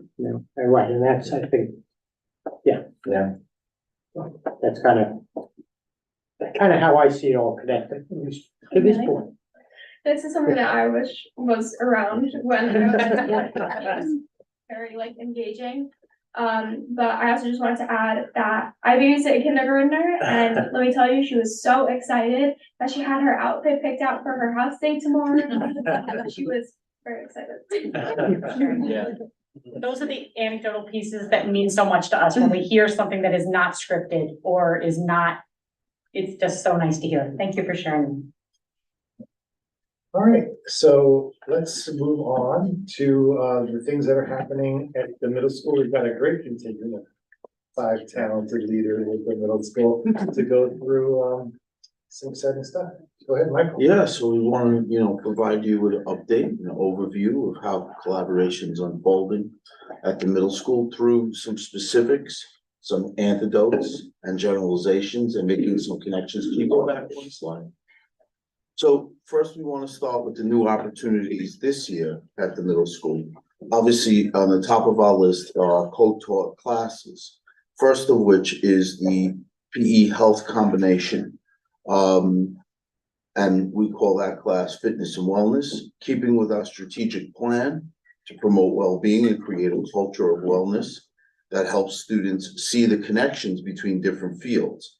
This co-taught class allows for students to learn concepts, motor skills, health routines, and healthy decision-making that is properly supported by 2 teachers working elbow to elbow on a daily basis in an area that is sometimes treated as secondary. As you are well aware, co-taught classes were widely used in pairing general educators and special educators so that they could provide an appropriate learning in a least restrictive environment for students with disabilities. Having this model in PE health or fitness and wellness allows two areas,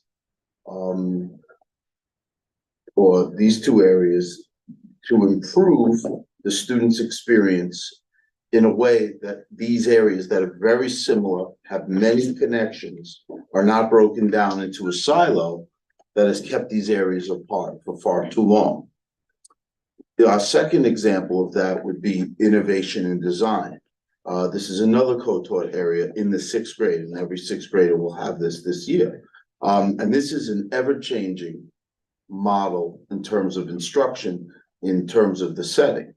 If we want students to have choice and voice in this instructional setting, that asks them to think, create, and innovate, we can think of no better place than to institute a co-taught model, but our innovation and design lab. Mark's going to talk a little bit about that and the role that the innovation and design lab has really played as a hub of professional collaboration and other forms of collaboration.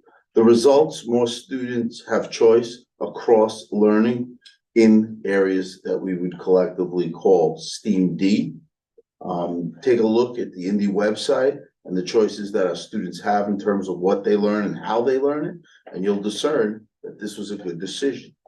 The results have been increased feedback, coaching that our students receive, as well as the collegial support that ensure that each professional that makes up this team has a thought partner at the ready all the time, except maybe the day they're out. All right. The relationship and partnership has had a resounding impact on other areas throughout our school and student experiences, as these teachers not only collaborate with one another, but by collaborating with people in other settings. We were recently visited by another neighboring school, and we don't just take that as a feather in our cap, but as another opportunity to collaborate. Mr. Malloy has some things I know he's been gnashing at the bit to share with you. So as Mr. Pluckin said, we've adopted a co-teaching model for the 6th grade. And we've added Ashley Luckberg, who I'm sure you're familiar with. She is absolutely phenomenal and brings a great energy to the space. And she helps me because I'm more nuts and bolts, hands-on engineering, and she is on the arts side of the STEAM program. So we're really putting all of that together, two sides of that beautiful black and white cookie we all like, right? In 6th grade, they are doing interactive art as part of our Learning Tech grant as well. So there, we have interactive murals that exemplify the behaviors that promote learning for term 1, and we're looking for games and interactive sculptures for term 2 and 3. So they're bringing everything we have to offer in open-ended projects that are meaningful to the students, because if it's meaningful to them, they're going to invest themselves in it.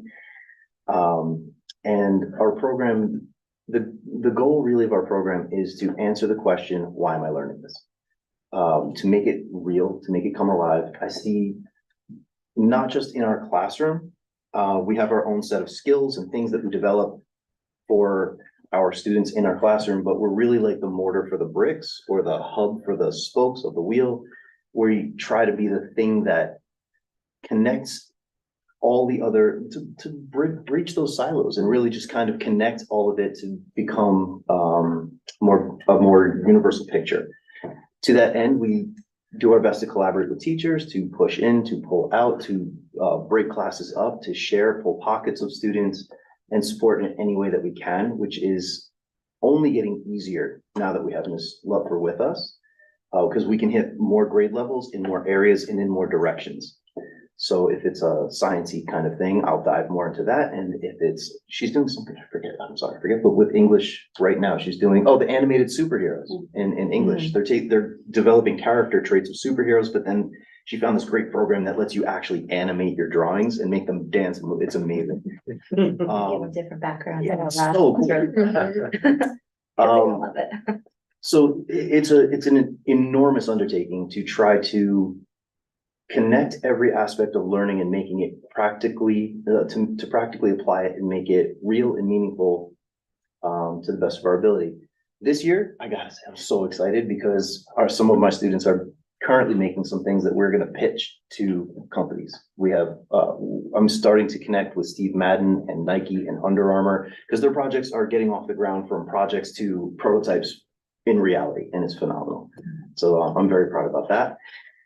And can I show the video now? Yes, so Mr. Malloy, Rather Mr. than- Malloy has a video, I'm entitling it Straight Out of the Indie Lab, all right? Rather than run my mouth at Welcome to PVC!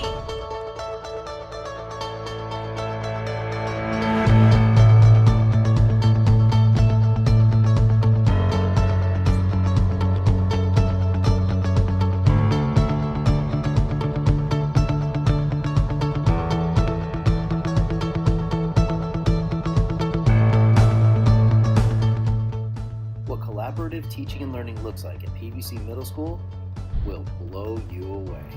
We're gonna go ask Mr. Bowden what he thinks about collaborative learning. Come on. Hey, it's Mr. Malloy. What's going on? Hi, everybody. Oh my God. Hi, Dr. Nick. Hey, Mr. Bowden, what do you think about collaborative learning? Does it benefit your students? How do you do it? What's been successful? What's going on? Well, guys, what do you think about working collaboratively with each other?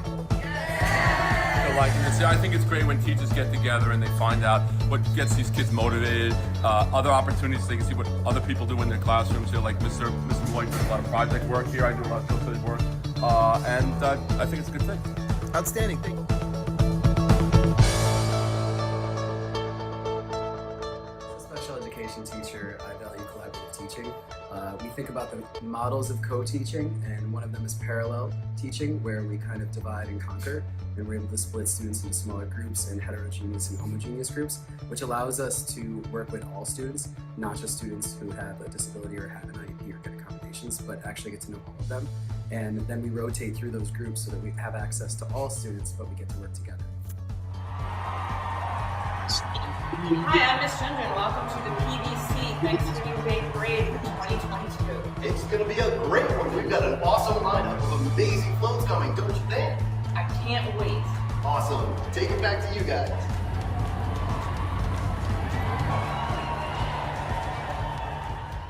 Our first float honors the World Cup. And now my science teacher, Ms. Dyer, is going to teach us where body odor comes from. So body odor comes from sweat. Sweat is made up of silver.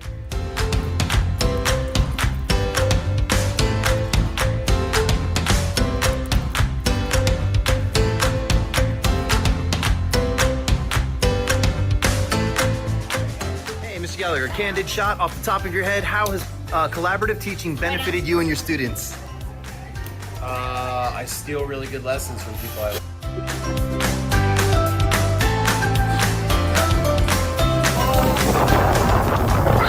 Teaching is important in so many different ways. One of the ways is that we have different people with different kinds of personalities working together, and they can build off each other. Why don't you come and sit?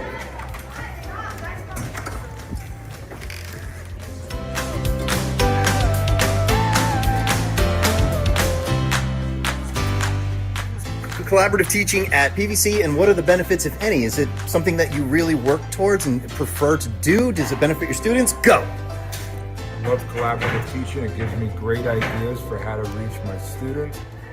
And it also shows me how I can help integrate my curriculum and topics with other teachers' curriculum and topics. Outstanding, thank you!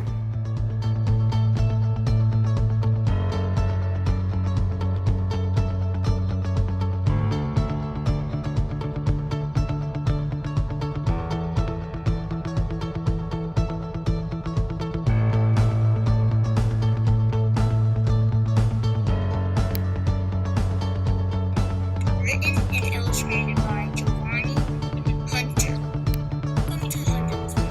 This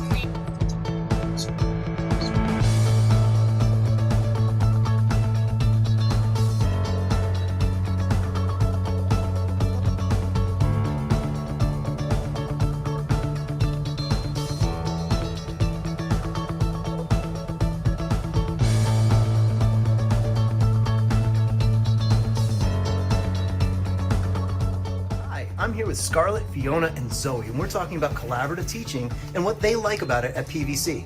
So when your teachers work together and you have more than one teacher, what do you like about that? What's good about it? All the teachers, they can help us because there's more than one, so we get more help. Like multiple people can be helped at a time. What else? Anything else? Do you have more fun?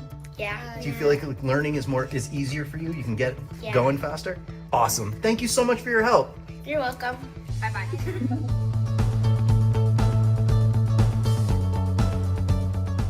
They say to go fast, go alone.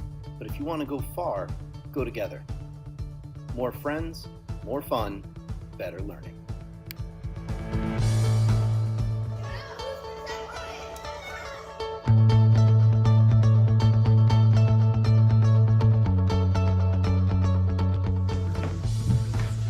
Welcome to PVC Middle School. You're gonna love it here.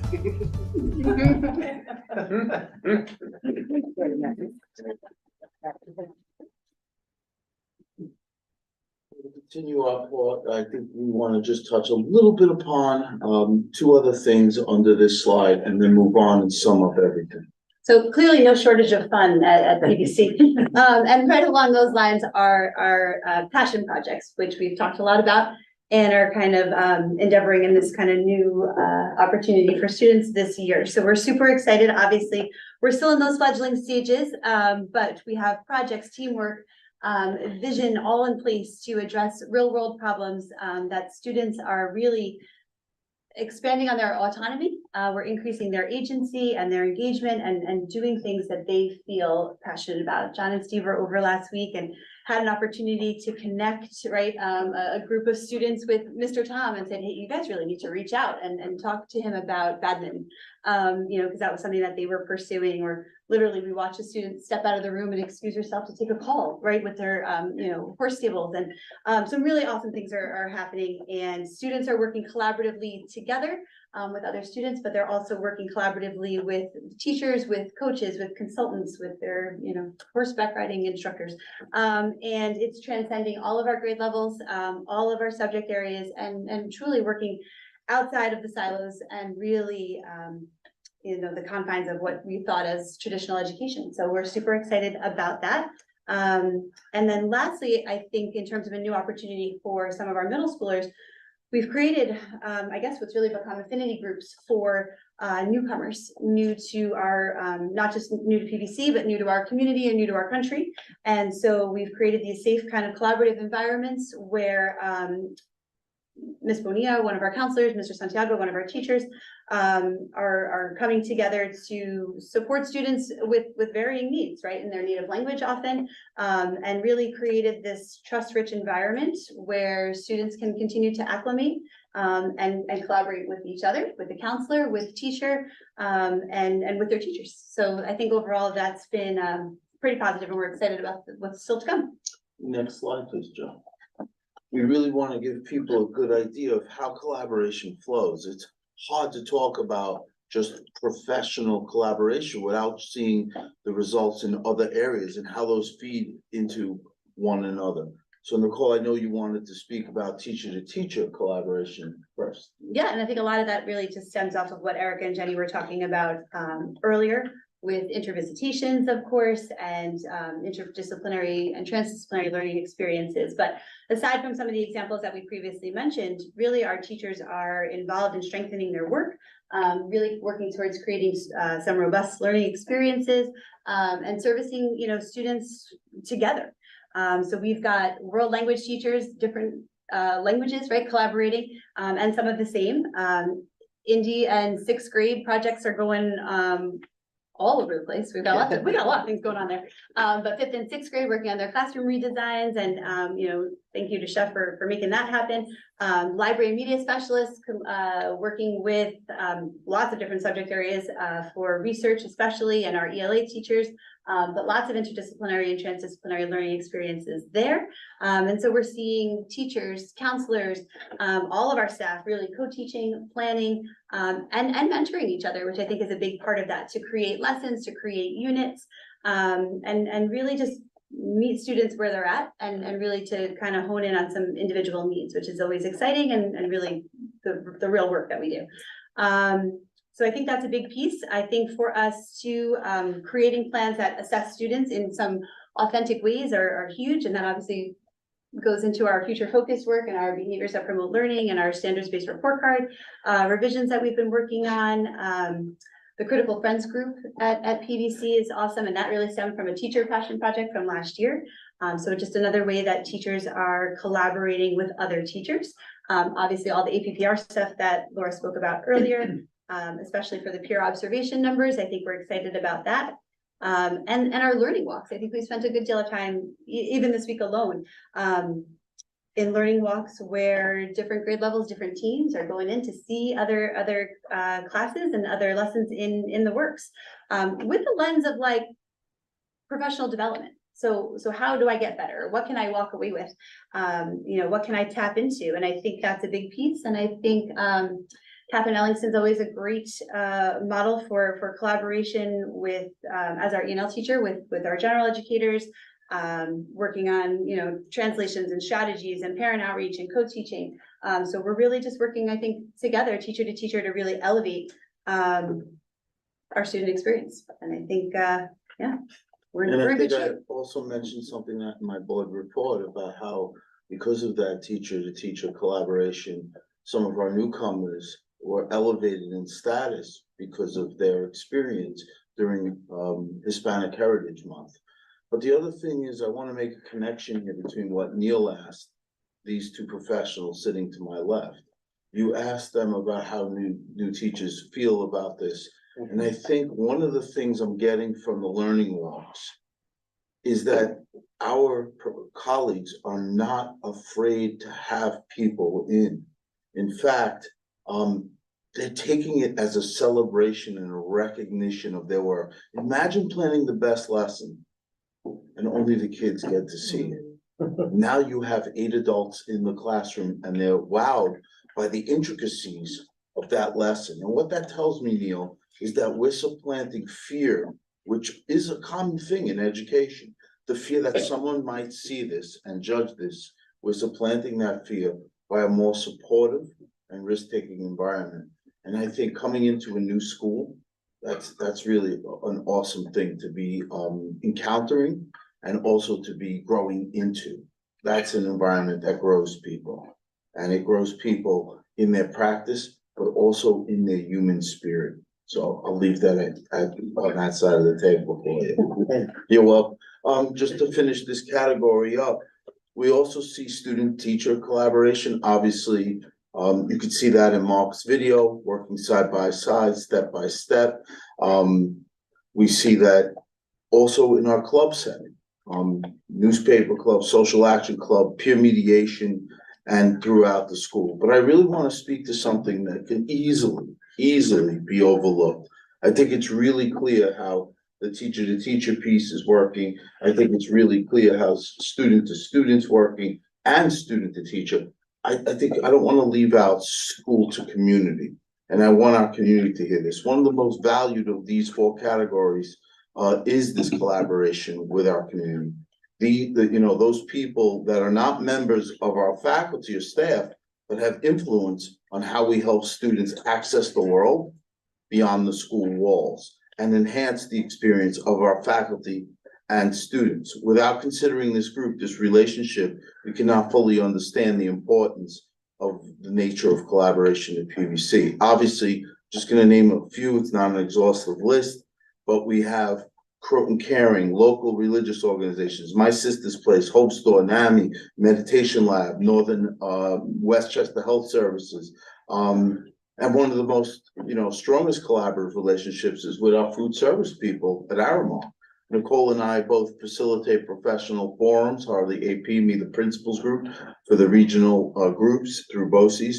I've recently become a member of the North American Innovation Advisory Board, which is a group of school leaders and nonprofits and profit education corporations focused on discussing and problem solving and innovating through a K-12 lens. One of our most recent topics was educational funding and access to tech ed. Our teachers are also part of such groups, like long-standing relationships with the Hudson River Teacher Foundation or Center, Westchester Holocaust Human Rights Center. And then I also don't want us to forget that there's a lot of collaboration between the different buildings, the principals and assistant principals and so forth, that make us feel that we're also setting an example and partaking in this because it's part of our professional growth beyond our professional duties. And I think that's really, really important. We don't want to overlook those efforts with those both schools. So next slide, please. I also want to just point out how this has been helped and facilitated by the work that you do and the support you give us. We have teams of teachers at the middle school. There's a budgetary commitment to that I can't emphasize enough. Where you see the green on the screen or the teal, all right?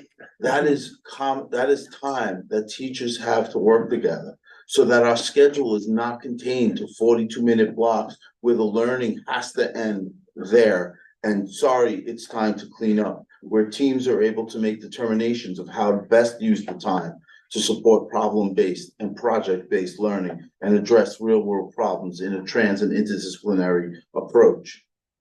This allows teachers to plan units and follow non-traditional learning approaches that promote and deliberately target things like critical thinking, innovation, problem solving, and future-focused skills like are found in the behaviors that promote learning and well-being. It also grants students with the time and space to address open-ended, real-world questions that are relevant to the true ownership of those problems and the challenges that our world is facing, while taking ownership of those challenges as they learn simultaneously.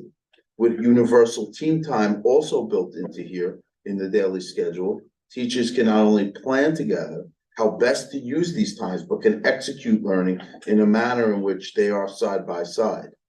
And that means collaborating to support the students in real time, coach them, assess them, and provide them with meaningful feedback. That's probably more important to those kids than any evaluative marks on the report card.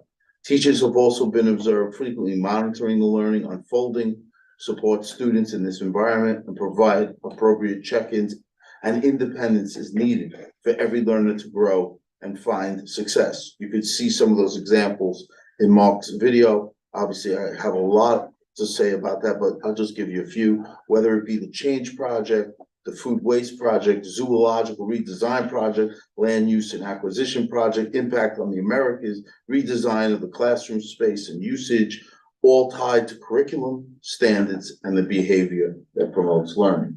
This is why there is such a push at the middle school to redesign learning spaces that can be more flexible.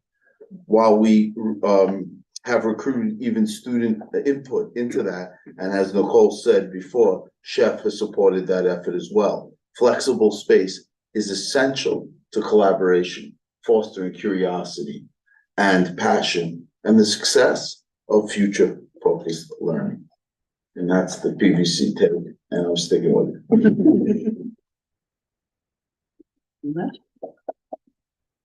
Anyone have any questions for Mike or Nicole? I have a question.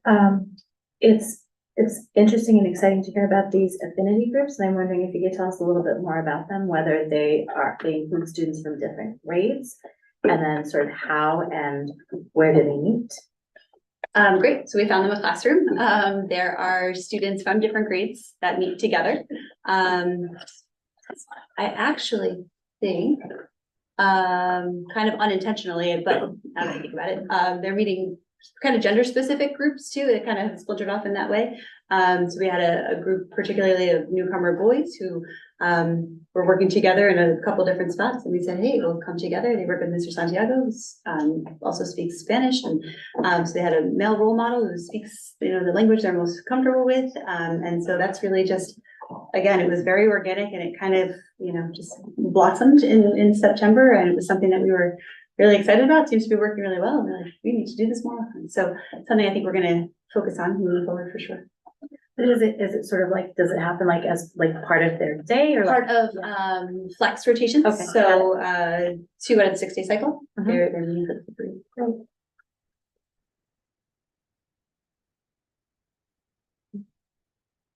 Let's watch the video again.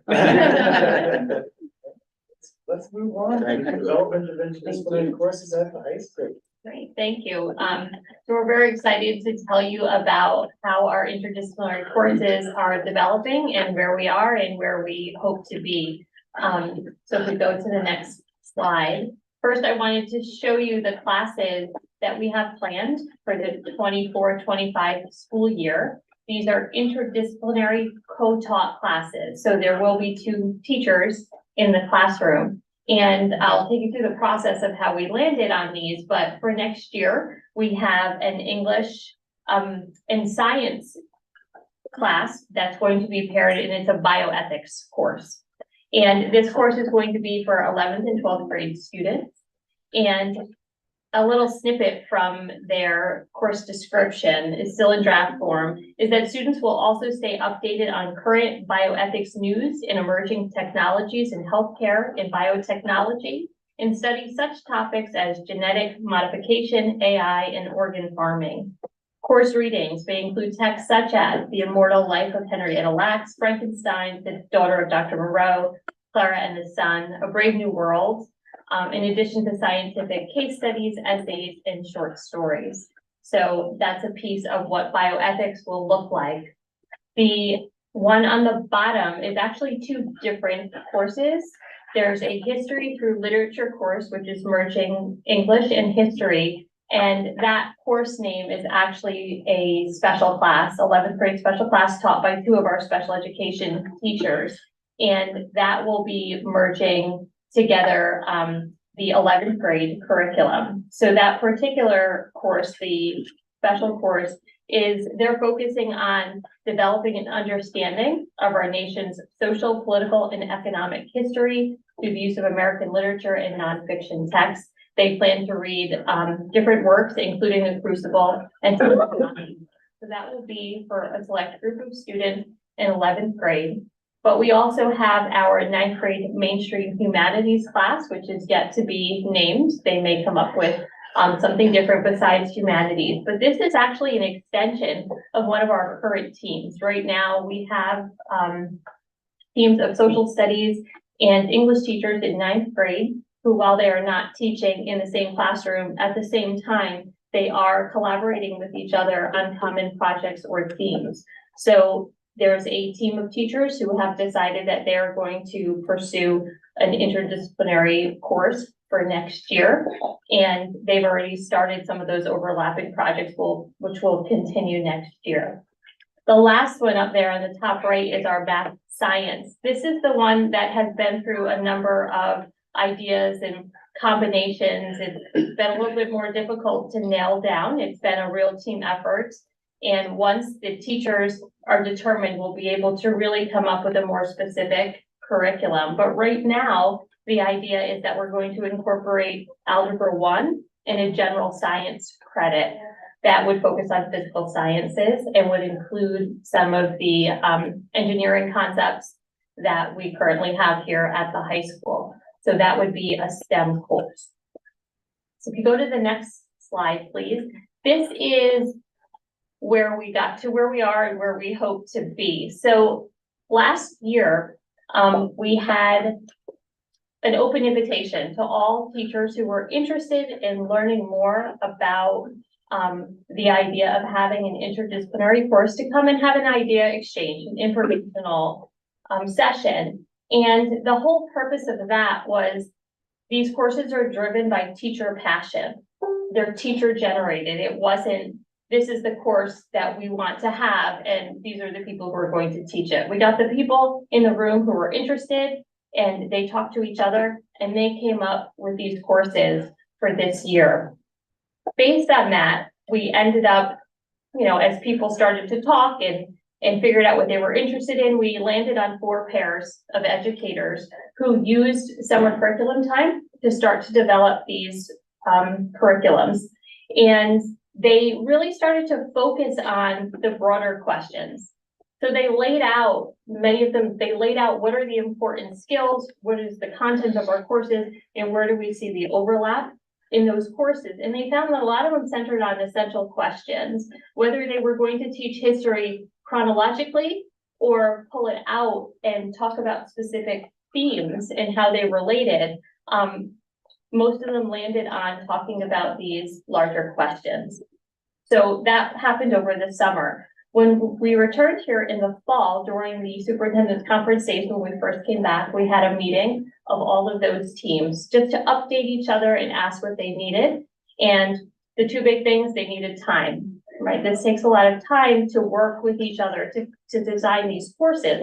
And they also asked for PD, and that's where our instructional coaches came in, and they went to visit Fox Lane and Rye Academy to look at the courses that they currently have that are interdisciplinary, so they could bring back the knowledge to our teachers here. And we did that on one of our Wednesday meetings. Anyone who was interested, even teachers who weren't currently slated to teach an interdisciplinary course next year, came. They wanted to learn about it. There's already some buzzings about what's going to happen in the next rollout of interdisciplinary courses and what those could look like. So it's contagious. Moving forward now, what they're doing is creating their course descriptions. I gave you some snippets of those. These will be posted in our course description, in our course catalog this winter. And we really need to take the time to present to parents and to students so everyone can understand what the benefits of these courses, you know, what that's going to look like and why a student would want to take these courses.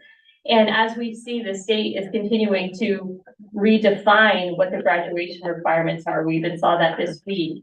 And based on what they've put out so far, we're ahead of the curve. We're really, there's a promise in those slides about project-based learning and about performance-based assessments, as well as these broader credit requirements of humanities and STEM, which is what we just talked about. So we're ahead of the curve, right? We're poised to be able to make those changes or not even have to make those changes. We're doing what we think is correct now, and the state is kind of following behind us in a certain way. So we are going to be presenting, as I said, with those communications at all of the parent orientations and the student orientations for 9th grade. When we go down to PVC, or the parents come here, coffees, and having the parents in during the day, just to explain what these courses are and why you would want to take them. And another thing to notice, as to tie into what we were talking about earlier, is that many of these teachers for the APPR choices, they're doing peer observations. They want to get into each other's classrooms. And one person put that they were doing a lesson study, and in the ideas on the Google survey, he said he wants to try out ideas that might be useful for a transdisciplinary course going forward. So they're taking the opportunity of these APPR choices to try things out that they can then incorporate in their classes either next year or going forward. As I said, it's contagious and people are starting to think about new ideas as we grow this program. So that will be in the spring, right? We're not done yet. The STEM still needs to be clarified a little bit more. They have their course descriptions, they have works picked out, but now it's fine tuning and adding those details about the different units that they'd like to teach, and how they're going to work together. A lot of what Ashley and Isabella learned is the team building and how to create that relationship to co-teach. And that's something that they're going to continue to work on in the spring and in the summer, going forward. So the next slide is some of the key features of these courses. The first one is that they're taken for core credit. So unlike traditional electives that we've seen in the past, they're not taken in addition to the core classes. For example, if you wanted to take creative writing here as an elective, you took that in addition to your English 10 course. Instead, by having it taken as a core credit, it's making it part of the usual experience for students. It's not the extra elective that you can fit into your schedule, but rather it becomes more commonplace for students to be able to take advantage of these experiences. If there is a state assessment, students will be prepared to take those if they have to. But they're certainly not going to be the focus of the course. So as I mentioned earlier, as we're making this potential new shift to the graduation requirements, these courses are already set with not focused on a test at the end, because we know that's not good teaching and certainly not the most engaging learning. And we're setting that up now. So all of them, well, there's going to be choices for academic levels, right? These are not just for a particular level of student, right? You don't have to reach the top of that particular subject area in order to take one of these courses. And that's important to us for equity. They're going to be taught in flexible spaces. Right now we have room 213. We have this room that we're in now. But as Mr. Haber had mentioned earlier, the new Innovative Learning Center will be opening, the STEM lab will be opening, and that gives us the opportunity to really develop these courses in spaces that are designed for this purpose. We might need a few more of them. These courses are more project-based, more real-world application. When subjects are done in isolation, there's often less of a real-world application. People who use math in their careers don't complete problem sets. right? They are applying the math to a particular field. And that's what a STEM class would allow students to do. We also know that we tell students all the time, and we know that literature reflects life. So if you're looking at science through a literature lens, it starts to enrich the conversation about current events, about philosophical choices.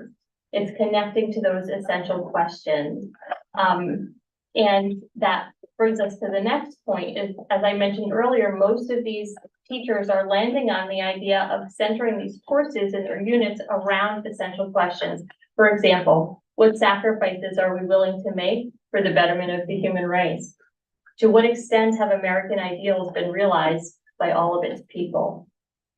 And these questions, as one of the English teachers pointed out, as we were talking, it really underscores the importance of developing those ELA skills in order to examine and evaluate texts, as well as the importance of being able to compose well-written, fact-based, or to be able to support their opinions with facts. But you're taking the content of the other subject area and really weaving them together. And the last point up here is something that started on the innovation team last year, I think it was, at the beginning of the year, where we started to explore the idea of academic concentration. And this idea has now sprouted into this, where eventually these courses that we're talking about will hopefully become the cornerstone of academic concentration, which includes coursework, extracurricular activities, community service, and culminates in some sort of project or experience.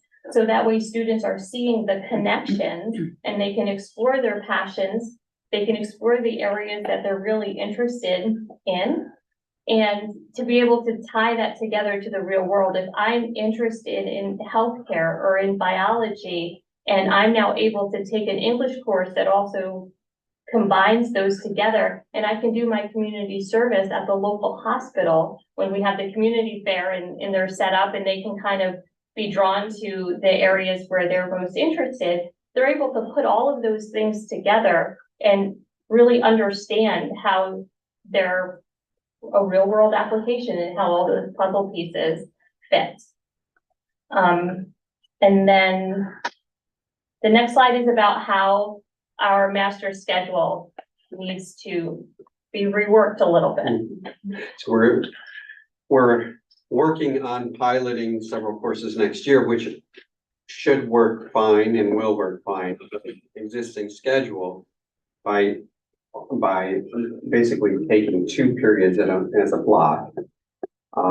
Each of these courses will be able to meet for 2 periods a day, for basically a double length period every day. So if it's one of these interdisciplinary courses, think of it as they would have a double length period every day with 2 teachers teaching. And those 2 teachers would divide up that time and they would both be there for that whole time. And each of those classes would essentially have double the normal enrollment. So in terms of how that would work, you need a bigger space. You'd have 2 teachers on, but if that works, at least theoretically, right, that shouldn't increase overall FTE. It shouldn't be necessary if it falls right. Of course, you don't know that until you put it out to students and see how many kids are signing up and where they're coming from. So we really won't know that impact until we do the scheduling process and we see what students want to do, because we know people vote with their feet. So I think our hope is that through this whole process, we're really going to attract the interest in the courses that we have more than 40 to 50 students who are interested in, then that works well. But what happens after that? This model works for a couple of courses. For the summer courses that we're talking about, should work well. But in the grander scheme of trying to make this something that every student experiences and more regularly, there's going to need to be a bigger reworking of what the master schedule looks like. It needs to accommodate the teaching that we're doing, not the other way around. So, we're looking into how does that need to change? And if you remember back to the presentation earlier, there was one sample that was out there that we had kind of talked through. By earlier, I mean, when we talked about this in August, right, in our work session in August. And there was a schedule that we were looking at and toying with, okay, how might this look in the future? And so that's what we have to continue to research and talk about. Looking at a schedule that's going to accommodate a lot more of these classes. I think that takes us to the end of the high school's piece. So as you were talking about interdisciplinary instruction and the science and math and the history and literature mashup, I was reminded of a very famous television series that was created by James Burke originally back in 1978. There were additional series in 94, 97, and now there's a new series coming that has just been published called Connections, which took an interdisciplinary approach to history and science and technology. And that show had more to do with who I became as an adult and what I went into as I grew. It was life altering for me. And I thought about that a lot as we were talking about this tonight, and how the universe doesn't, lives don't change slowly, they change in instantaneous moments when connections are made. And I think that this is going to give us opportunity to open that up for students in a way that we might not do otherwise. And so I just saw to think about it, that this could be absolutely life altering, both for our students and for our faculty. Oh, great, thank you. And check out the show, it's great. So my observation is what we're talking about here in a lot of different ways is very much like a college model. We're talking about perhaps certain core courses. Everybody will have to take some math or just math. But then having a concentration, having a choice, having courses that might even be cross-listed, so to speak, like the bioethics course could give you an English credit or could give you a science credit. The way that it is now, it would give you both. Or both, okay, so that you have those credits for the graduation requirements. I may notice that the diploma assessment requirements that are in the draft report talk about the goal, recommendation to reduce and or modify diploma assessment requirements to allow more assessment options, which must connect with a culturally responsive sustaining education framework, allow students to demonstrate competence in multiple ways, assess the attributes included in the pursuit portrait of a graduate. That's the state language, even though we call it portrait of a graduate for many years. Be available to all students, including writing skills for real-world scenarios as an integral part, measure higher order thinking skills, meet the needs of all learners, including English language learners, students with disabilities, and other underserved populations, and provide student choice in the options utilized to satisfy the requirements, including performance-based assessments, capstone projects, and experiential learning. That is recommendation number 5 for the recommendations issued on Monday.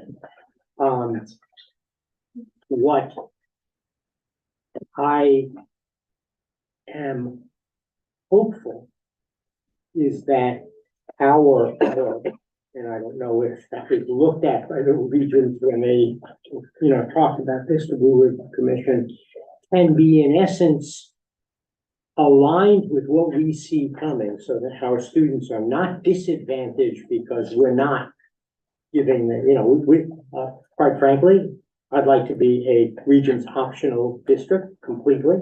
They haven't gotten there yet, but I'd like to get that waiver as well and really say, okay, this is how we are going to do it. And then the facilities that we talked about and the staffing, depending on how the master schedule can be done so that you're really giving kids the experience that is a college level. And then that ties in with something else that you didn't talk about, which is I know you've talked about it in August and other times, which is the connection with college level courses, so that students will be able to obtain dual credits, not through kind of what you might get from science research or you might get from some individual thing, but really tie those in. So that's not in here, but I'm trusting that that's in the thought. Well, it's in progress. It's Right. in progress. But Yeah, what I'm saying, it's not, you haven't discussed it today, but it's in progress. yes, we didn't. But you're right, yeah, so the dual enrollment connection for multiple courses now, we have approved and others that are on the way that we will be increasing the number of college credit courses for next year too. So we're going to see a larger menu of choices for our students, which is important. That's another thing that's catching like wildfire is people are seeing what the process is like. People are emailing and saying, can I do this? Can I do that? But to your point about the graduation measures, that's actually been just very nerdy, for lack of better words, but we were all texting each other at like 10 o'clock when those came in, screenshotting it, because it's very confirming. Because one of our concerns is always, are we too far ahead of what people are ready for? And so when this came out, we're like, oh, this is gonna be cake for us now, because this is actually coming from the state, and now we're going to be so far ahead of it that when that becomes finalized, we're already going to be doing it. They're gonna come to see us and say, how are you putting that into place? So one request, I know years past, and this is really for administration, when we used to get paper copies of things, we got the high school course materials, or that was given to students, so we could see all the courses. Well, we haven't had that in a couple of years, so I just asked that we could make sure that we are able to see that. So we can, right, but I'm saying, you want to put in that line. yeah, but we'll put a link in. No, don't print it out on paper. No, I'm not saying take that. Something. We have it all digitally. No, it's just. Happy to share it with you. Good. We can highlight the new things too, so you don't have to read all, 100 pages unless you want.